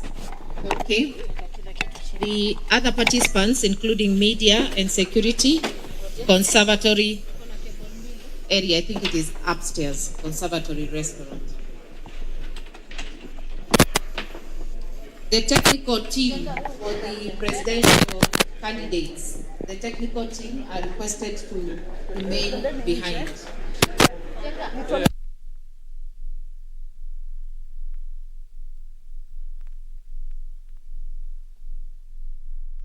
Good afternoon, and for the last 3 hours or so, we have been at the Windsor Hotel, at least had a live feed there where IEBC was meeting with the 4 presidential candidates, and the key agenda, although a lot of things have been raised in that meeting, but the key agenda was on the voter register, the manual or the digital one. IEBC maintaining that they intend to use the digital register as opposed to any manual voter register. For the last 3 hours or so, of course, we have had also issues raised about the ballot papers, as well as also about the forms, or which form will be used. The IEBC chair, Wafula Chebukati, there laying it bare. Of course, Deputy President William Ruto came a little bit late, but the Azimio coalition party leader and the running mate had to go out because they said that they have also other engagements and left their team there. But because of the interest of time, allow me to introduce my panel here. Of course, we had Azimio La Umoja coalition deputy party leader, but she had to go because of duty, of course, and I'm left here with the 2 gentlemen. On my right, we have Churchill Saoke, who is a leadership and governance expert. He's a resident analyst as well, and he is also a lecturer at the Jomo Kenyatta University of Agriculture and Technology, JKU at. Churchill, karibu sana. Thank you very much. And earlier on, we also had engaged a senatorial candidate, Democratic Party senatorial candidate for Nairobi County, William, karibu sana. Thank you, Joe. Gentlemen, in a nutshell, beginning with you, Churchill, is that a lot of issues have been raised, but some of the things that the IEBC have talked about is like they are cast in stone, and especially when it comes to the voter register. Yes, I mean, this, you see, the most important thing, the first most important thing in the election is the question of the voter identification. And, you know, if the voter cannot be identified, then it provides an opportunity for malfunction in the electoral process. And this is one of the reasons why the issue of voter identification is very key. The mode in which this is supposed to be done, also considering that previously there has been issues around this where the questions of dead voters came in. So I think this is one of the reasons why the presidential candidates from all across the board are raising this as a key issue, because, you know, everybody does not want any gray area where any that can create non-level play, unfair level play for each and every, for any of the participants. The other thing is the questions of the legality of the process. Remember that, you know, all these elections are guarded by an electoral regime, legal regime. So the electoral body is bounded to follow the legal process, from the identification to even the balloting and also even to the transmission. Yeah. And William, yes, looking at what the Deputy President has said, Azimio raised the concerns about they want at least the manual voter register to be there, at least to act as backup. IEBC talking about in each and every polling station will be having about 6,000 backup kits to ensure that you are captured as opposed to the manual voter register. What is your take on that? Deputy President is okay with that, but the Azimio still have raised some pertinent issues. But when you look at it, I really don't think he has actually accepted that he is really happy with it. If you looked at him properly, the key thing is that they want the assurance, and the assurance has not been given by IEBC. It was just left hanging. But just to be there, to show that actually you are not the one blocking anything. You just say, we accept it. But they have not been answered in terms of whether that system will work. That's the first one. Secondly, on the 6 extra kits you're talking about, I would want actually to get from IEBC. They had actually talked of, in 2017, there were 3 extra. Now there are 6. What did they use to actually be able to come up with? We need in any ward, in the polling center, we need 6 extra. What is that they used to know they need 6? And in 2017 we had 3. So that's a big, a major issue. And secondly, you have had a number of the parties asking, how do we get to know what has been populated in the kits? And even with all our agents, nobody will be able to actually be able to go and be able to seek and understand what is inside there. So we are still in the dark. Maybe the 6 extra will be might be the ones that will have all the populated things inside. So there's still a question that's a gray area. Yeah, that's something that, of course, will raise a lot of questions. But because of the interest of time, and it was raised, the issue of ballot paper printing. The farm itself has been questioned. Even today, it has been announced today, but it has also been questioned because of the issue we saw in Nigeria. Could that be something that could raise issues later on or open up a can of worms? You know, and these all things, when you talk about the integrity of the process, it's end to end. And as you have said, even the point of the production of the papers. Remember, the integrity of the ballot is as key as the integrity of the ballot. If any presidential candidate or any candidate in the electoral process is able to have control of the production, and not even the production, have control and have access to the ballot itself before the election, then that whole ballot system is flawed. So the point where these productions are done is very important. So if there has been any credibility dent on the company that is producing these, it still raises issues. But you see, when I looked at what the commissioner was saying, you see, there are, right now, even if we raise some of these questions, these are processes that they have already done. All they can do is to do what Professor was doing, to defend the process, to defend the tendering system, to defend the procurement, because they do not want to go back. Going back to them might mean that you're going to delay the election. So they might not want to go that direction. But even looking at it in future, there is need for the commission. You know, when the commissioner was starting, he said something very dangerous, that, you know, he does not know. That is a very dangerous statement that dents on, you know, it dents on the process and on the commission. The commission has got a responsibility to be and take charge of the tendering process of that kind of tender, because you see, what is being tendered has got political undertones. And all those political undertones are things that they will take responsibility on. So they cannot leave everything to the Secretariat. Okay. And William, perhaps you can, as we wind up, you can just touch on the ballot paper. Yes. I just want to really understand, you know, we were put to understand how secure that ballot paper is. But if you look at the Kenyan content, our biggest question is not about how how sealed and how many. He talked about its kind of seals and whatever. But our problem is not about the elections having fake ballot papers coming in. Our problem is in the tallying of the figures and the kind of staffing that goes on.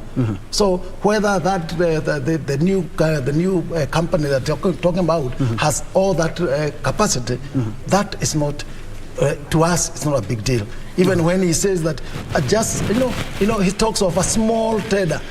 I don't think that should not have been put that way. Ours is a big thing. Okay. All right, a lot of issues have been raised, but gentlemen, allow me to close this because we also have to go to the news. Irene Muchuma-Odim is currently on standby, but a lot of issues have been raised, but we will be bringing you up to the minute information regarding what has been said today and breaking it down for you. Of course, it's going to form some kind of discussion in the coming days, but that is exactly what we want. Exactly 40 days to the general pause. Everything clear. That is what Kenyans want. Thank you so much indeed for watching. I'm Ben Troy-Njue. Thank you for keeping us company. News is coming up next.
Top sports attractions on KBC Channel 1. In July, Kenya Morans face off against the DRC, Egypt and Senegal in the FIBA Basketball World Cup African qualifiers in Alexandria, Egypt from 1st to 3rd of July 2022. Also in July, Kenya plays South Africa in Rugby League test matches in Nairobi with the return fixtures set for October. Still in July, watch the World Athletic Championships from 15th to 24th July live from Oregon, USA as Kenyan athletes seek glory. Followed by the 22nd Commonwealth Games from 28th July to 8th August live from Birmingham, England. In August, join our coverage of the World Athletics Under-20 Championships from the 1st to 6th of August 2022 from Cali, Colombia. Then, in November, catch the World Half Marathon Championships on 13th November from Yangzhou, China.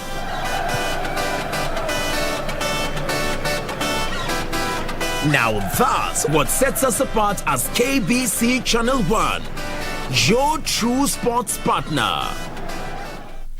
All I do is win. I wake up, I win. I close my eyes, and I win. We got an emergency, girlfriend.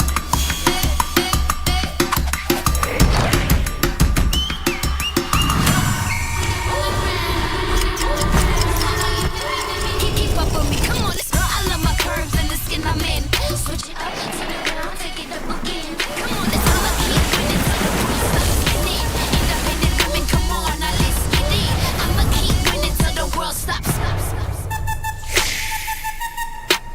Wow, you look great. Did you just come from the salon? Darling Abuja, braids that stay salon fresh no matter what. Every day, over 15 million members are transforming Africa.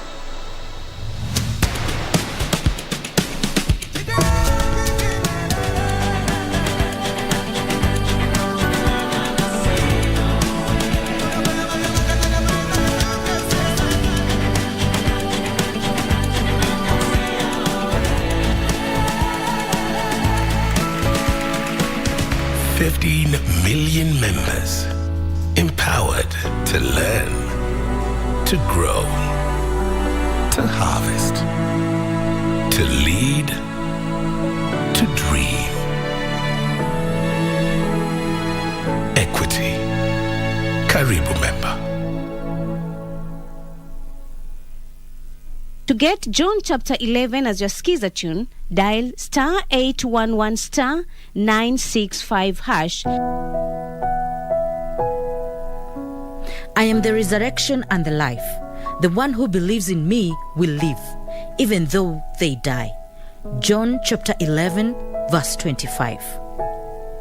To get John chapter 11, dial star 811 star 965 hash. To get John chapter 11, dial star 811 star 965 hash. Come on! I'm the photographer Black Milk. I have an exhibition in 8 weeks about how things get better with time. Let's go! Darling Fluffy Kinky inspired me.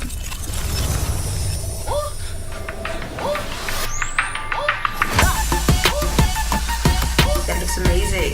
I'm seeing how the twists blend with her hair over time. How she actually feels more confident. Perfect. Yeah, that's perfect. She's really more beautiful every week. That's definitely worth celebrating. Darling Fluffy Kinky, twists that get better every day, just like you.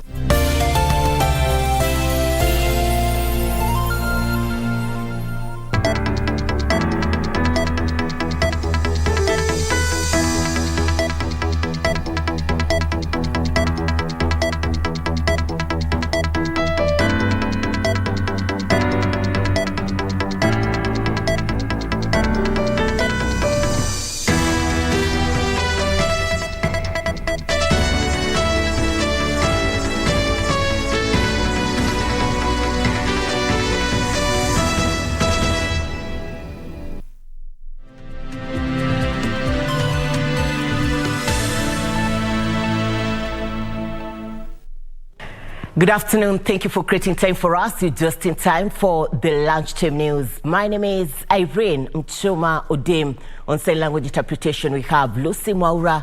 It is the 29th day in the month of June 2022, 40 days to the next general election, and the Independent Electoral and Boundaries Commission has this hour concluded a meeting with the presidential candidates ahead of the August polls, with the IEBC chair Wafula Chebukati urging political leaders to shun violence at all costs, saying Kenya is bigger than an individual.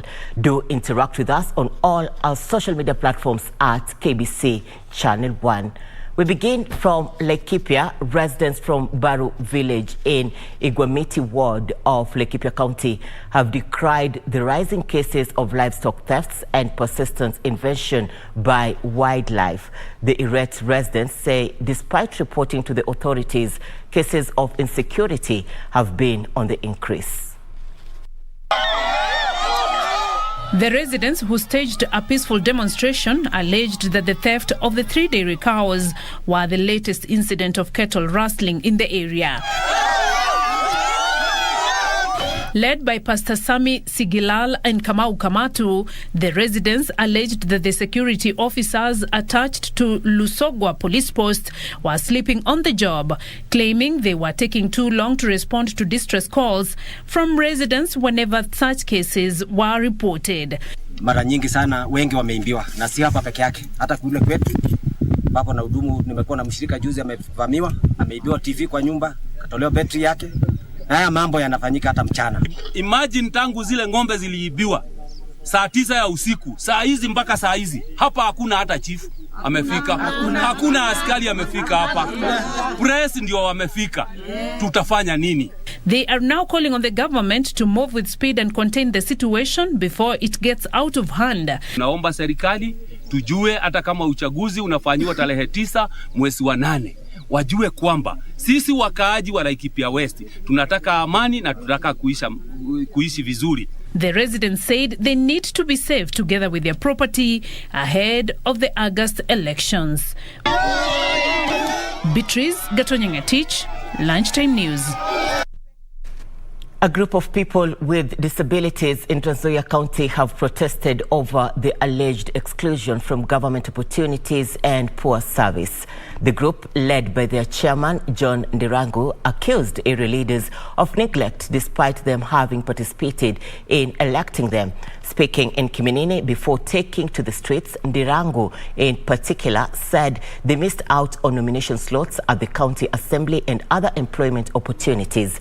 The group, however, called on leaders vying various political seats to ensure they factor in the interest of the people with disabilities in their manifesto before asking for their support.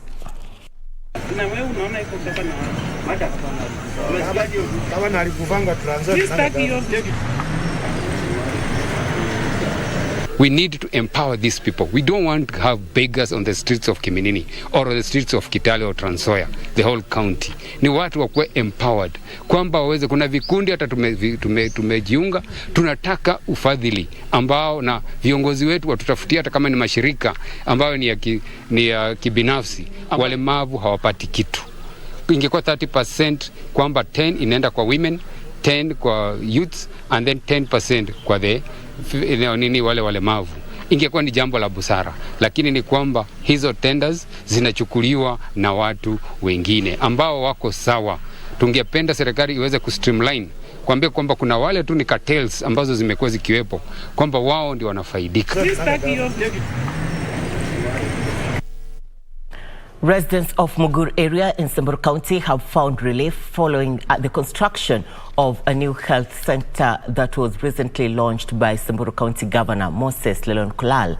The newly launched facility will help support over 2,500 residents who were previously forced to use traditional medicines as treatment due to the inaccessibility of health centers within their locality. The residents say they used to incur more cost on transport in search of medical services at Wamba, Ledungokwe, Maralal and Kisima Town due to unavailability of health facility near the village. Residents saying it was especially difficult to take patients to the hospital at night, and they instead adopted the use of traditional methods that did not always offer solution. Beleni tulikuwa na shida kubwa sana. Mtu akikonjeka hata usiku ni shida kupata gari, tulikuwa tunaenda mbali Maralal, Wamba au Kisima. Lakini saa hii tunashukuru serikali ya Samburu County, saa hii tuko na hospitali hapa karibu. Tunashukuru sana serikali ya county kwa sababu saa hii wakati tumepata hii hospitali hakuna sasa matatizo. While speaking after the launching of the facility, Samburu County Governor Moses Lelon Kulal asked residents to utilize the facility in seeking medical services, especially for expectant mothers, to help reduce maternal fatalities in the area. Kuja kufungua hii hospitali ya Mugur. Hii ndio hospitali ya kwanza kwa area hii ambayo catchment kama watu 2,000-3,000. So kwa mara ya kwanza service ya afya imefika hapa na tumejaribu kuhimiza kina mama especially mambo ya MCH, Mother and Child Healthcare, wapate huduma ya clinic, pia kujifungua kwa hospitali na watoto pia kupata chanjo. Elvis Otieno for Lunchtime News. A non-governmental organization has embarked on a guidance and counseling mission for students affected by banditry attacks in the county of Elgeyo Marakwet. The latest incident, which occurred at Tot Primary School, left 3 pupils dead. Spiritual sermons were among tools used to help them heal from the trauma they are facing from the losses of their colleagues. At the Tot Primary School in Elgeyo Marakwet County, students are entertained by a local comedian.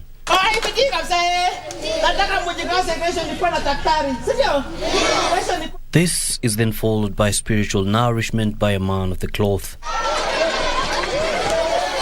All of this is done in a bid to erase painful memories of a banditry incident that left 3 pupils dead over lunch hour when they were picking mangoes within their school compound. A local NGO has embarked on a guidance and counseling mission in schools across Kerio Valley in a bid to help pupils heal from the trauma they experience after witnessing banditry attacks. The teacher, even they can tell you themselves, they are even themselves traumatized.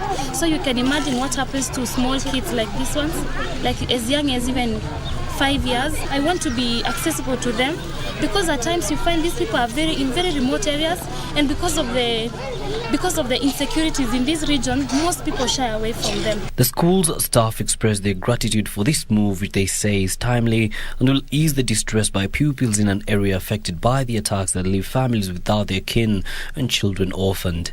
Mpaka saa hii bado wako traumatized, hawajakaa vizuri mpaka wakati huu. So bado wana shida kubwa sana. Sijui tutafanya namna gani ili wao wakae vizuri kwa darasa. I've planned that I should be here for at least 3 or 4 times to see that they have completely healed. The NGO will continue with the initiative that will be replicated in institutions across the region. Yusufar reporting for Lunchtime News. Water Services Providers Association, WASPA, has embarked on an overdrive to digitize water provision services.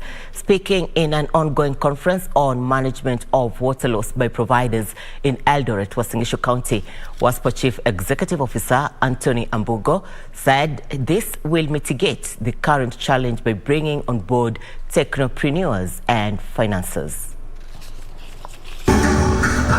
Residents in Eldoret, Uasin Gishu County can now expect efficient services after the Water Services Providers Association embarked on an overdrive to digitize water provision services. According to the WASPA Chief Executive Officer Anthony Ambugo, nearly half of the water produced is lost through either theft or metering inaccuracies, which has prompted water utility organizations to embrace infrastructural improvement through advanced technologies. That's why we are going a notch higher to sample some of the best technologies that exist. And that is why, as the chairman has alluded to, we have a matchmaking between the technopreneurs here and also the utilities. Ambugo says the move is tailored at mitigating the current challenge by bringing on board technopreneurs and financiers. But we realize that the utilities have no free cash, and that is why the financing sector is here to support the utilities. Water Sanitation and Irrigation CS Andrew Timur, on the other hand, says the deployment of advancement infrastructure in metering will be a game changer in dealing with the challenge of non-revenue water loss across the country. Remember, we lose about 45% of water through non-revenue, and this is really a big loss. This amounts to about 10.6 billion Kenya shillings. Timur regretted the current loss that he says stands at 45% annually, enough to run the county of Nairobi for 6 months uninterrupted. So it's really a big loss, and this conference here today, which is going to take 3 days, is going to look at new ways, advanced technologies that can be used to reduce non-revenue water. And there are various companies who have come up with various technologies. WASPA Chairman Michael Mangeli says that non-revenue water challenge demands for concerted efforts by various stakeholders and government. And we've decided now for us to effectively reduce non-revenue water, we need to bring all the stakeholders together holistically so that we can tackle this animal called non-revenue water. That's the reason we've seen now we brought Safaricom here because of the issue of the technology. Because now we want to go a notch higher to make sure these meters are red when someone is off stealing his house. We have been able to identify the leakages, and most important, digital metering also is good for the consumer because you can monitor how the consumption. Timothy Kipnusu for Lunchtime News.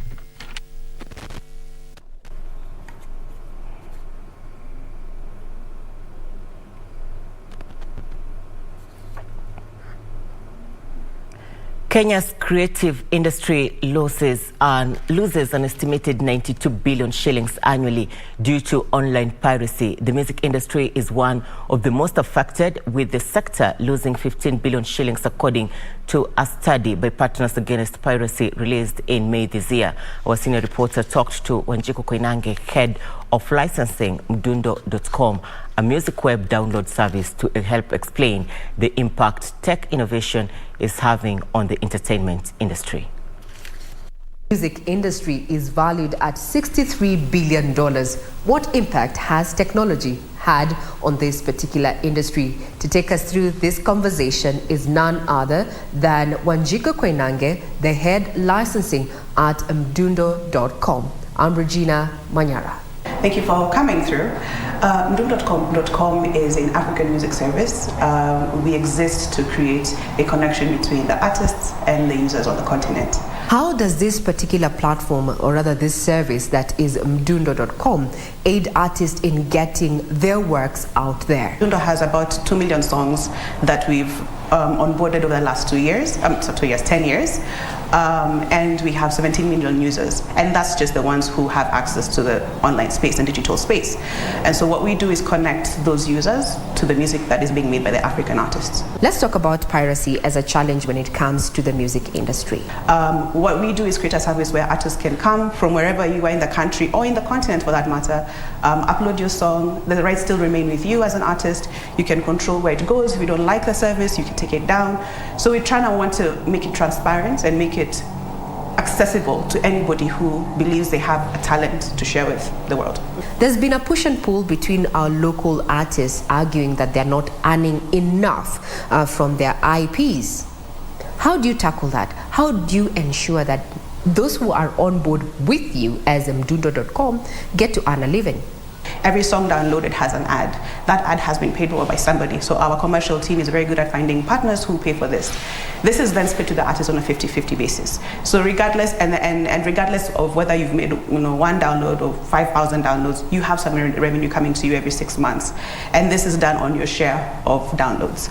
And so what that is doing is putting money in everyone from the biggest artists to the emerging artists in their pockets to help you sort of grow your brand, grow your skill set. Also just, money is good to have, for your talent, for your skill. I enjoy music, and a majority of Kenyans do too. How do I get this service, mdundo.com? We have 17 million users across the continent. Our focus markets at this point is Kenya, Uganda, Tanzania, Nigeria, and Ghana. That's not to say that we don't focus on other countries across the continent. However, anyone across the world can listen to your content. Any challenge when it comes to matters of competition? A lot of people will say other services, Spotify, Boomplay, we don't see those guys as competition because we are all trying to fix a problem in the industry, which is piracy. So what we think is our biggest competition is that piracy. And this is why our service exists as it does.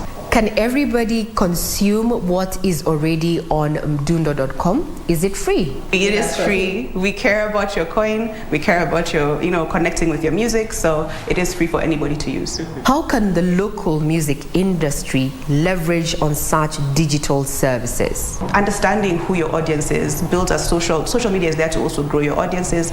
So using those free services that are there on the market is something that I would really advise. And Mdundo is we really feel passionately about even letting you know what the services are. What is your take in regard to the introduction of digital tax and more so the signing into law of the Data Protection Bill? I would challenge both the creators of this policy to understand what is happening on the ground, first of all, before they implement policies that are in place. Because some of them, we don't know who you're going after the wrong person. You're going after the person who's struggling to make money, and trying to make something for themselves instead of going for those people who are generating from that money. Well, thank you very much for your time. There you have it.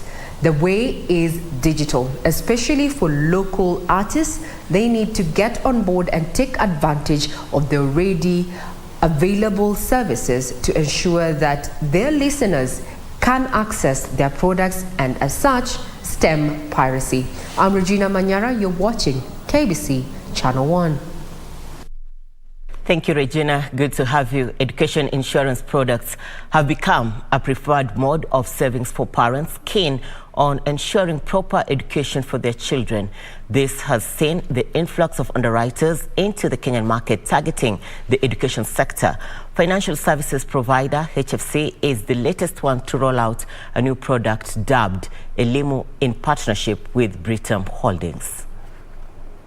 In 2017, Kenya introduced the competency-based curriculum under the 2633 system of education to replace the 844 system, which has served Kenya for more than 3 decades. With the introduction of the competency-based curriculum, many parents who had saved for their children's education through education policies were thrown back to the drawing board after the new system changed the maturity dates of education insurance policies. To tackle this challenge, HFC has developed a new policy tailor-made to accommodate diverse customer needs and allows for high age limit entry of up to 60 years and tenure limits of as low as 6 years. The policy, dubbed Elimu, is in partnership with Britam Holdings. HFC Chief Robert Kibara has said the new product provides an avenue for parents and guardians to plan and save towards quality education for their children, while deepening insurance uptake in Kenya, which stands at 2.7%. This solution that we are rolling is an insurance solution that enables our customers to be able to fund education, finance education for their children. Kibara has urged underwriters to offer customer-centric products to gain a competitive advantage in the market. Specific one, we are excited to start with at least an innovative solution. And part of our strategy also is that this time we are not just offering products out there. We are going to offer solutions based on researching exactly what are the problems that the clients would like to be solved. Betty Kiptum, Lunchtime News. Market group that includes Brazil, Russia, India, China and South Africa have resolved to scale up their cooperation in all fields dealing with critical global issues. Chinese President Xi Jinping proposed the Global Development Initiative as a guideline to implement 2030 Agenda for Sustainable Development, an initiative he is selling to more than 100 countries. Bonga Swale, the South African ambassador to China, noted that the summit will look to improve economic and political fields, which are key to driving the BRICS partners. In this BRICS summit, we really look to improve our cooperation, whether in all fields, right? Whether it's people to people, whether it's economic and political, which are key things which drive us as BRICS partners. But we're also looking at enhanced communication among our leaders and cooperation in dealing with these critical global issues. Because everyone will be looking at the BRICS as an important forum to discuss and give direction on how we should deal with these global challenges. He further noted that President Xi's global development proposal is significant for developing countries to realize the goals of sustainable development. The way we view it is how to enhance what we agreed at the United Nations. This is the United Nations Sustainable Development Goals. It's not easy for developing countries to achieve this because of the impact of these major events like with the pandemic which we have had. BRICS is a partnership that seeks to advance the global development agenda and plays a key coordinating role among emerging markets around the world. The BRICS countries account for about a quarter of the world economy and over 40% of the global population. Jacqueline Masharia for Lunchtime News. Back home, over 70% of maize millers in Nakuru have closed shop due to an acute shortage of the commodity and a rise in the cost of maize. This comes as the directive on tax cuts for imported maize by Agriculture Cabinet Secretary Peter Munya is set to take effect on 1st of July after its gazettement set for tomorrow. Millers now say the situation still remains dire and the sector may suffer enormous losses from a reprieve that comes too late.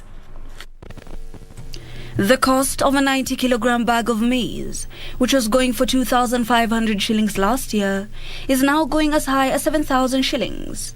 In the last couple of weeks, Kenyans have had to bear the brunt of this rapid rise, with prices of the staple food going as high as 220 shillings per 2-kilogram packet. Agriculture Cabinet Secretary Peter Munya had partly faulted this on unscrupulous individuals hoarding the commodity, bringing a shortage that would hike the prices. To remedy this, the government had issued a directive halting the taxing of maize coming into the country to bring a reprieve to millers and consumers. Despite this, millers in Nakuru County say the reprieve might have come a little too late, with many closing shops before the awaited gazettement tomorrow. Mbegu zimekuwa juu, mashamba imefinyika, fertilizer imeenda juu sana. Kwa hivyo hata wakilima acreage moja ukitarajia mtu atoe gunia 20, anatoa gunia 3, gunia 4. Chairman of Small and Medium Scale Millers in Nakuru, Samuel Waweru, says millers are abandoning the venture at an alarming rate, citing an inability to afford importing the goods. The millers are now appealing to the government to make provisions for players in the sector. Tegemeo ni mvua ndio hiyo ilichelewa. Ya pili, jua ndio hii limewaka. Ile mahindi ambayo watu walipanda ndio hiyo inaendelea kukauka kwa mashamba. Fertilizer wengi walipanda bila fertilizer. Kwa hivyo hiyo mimea ni mimea dhaifu, hakuna tarajio la hata mazao la mwaka mwingine. Itakuwa shida kubwa sana kwa sababu Kenya nafikiri ni watu ya ugali peke yake wengi. Na hiyo ndio inasababisha hata mahindi kuwa kidogo. Hibak Said for Lunchtime News.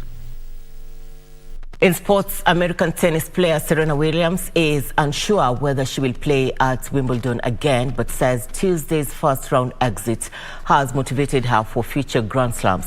The 23-time major winner lost to France Harmony Tan in a 3-set match as she returned to Wimbledon after a year out with injury. 7-time Wimbledon singles champion Serena Williams, who is chasing Margaret Scott's record of 24 Grand Slam singles titles, said she did not want Tuesday's loss to be her final memory of a court on which she had so much success.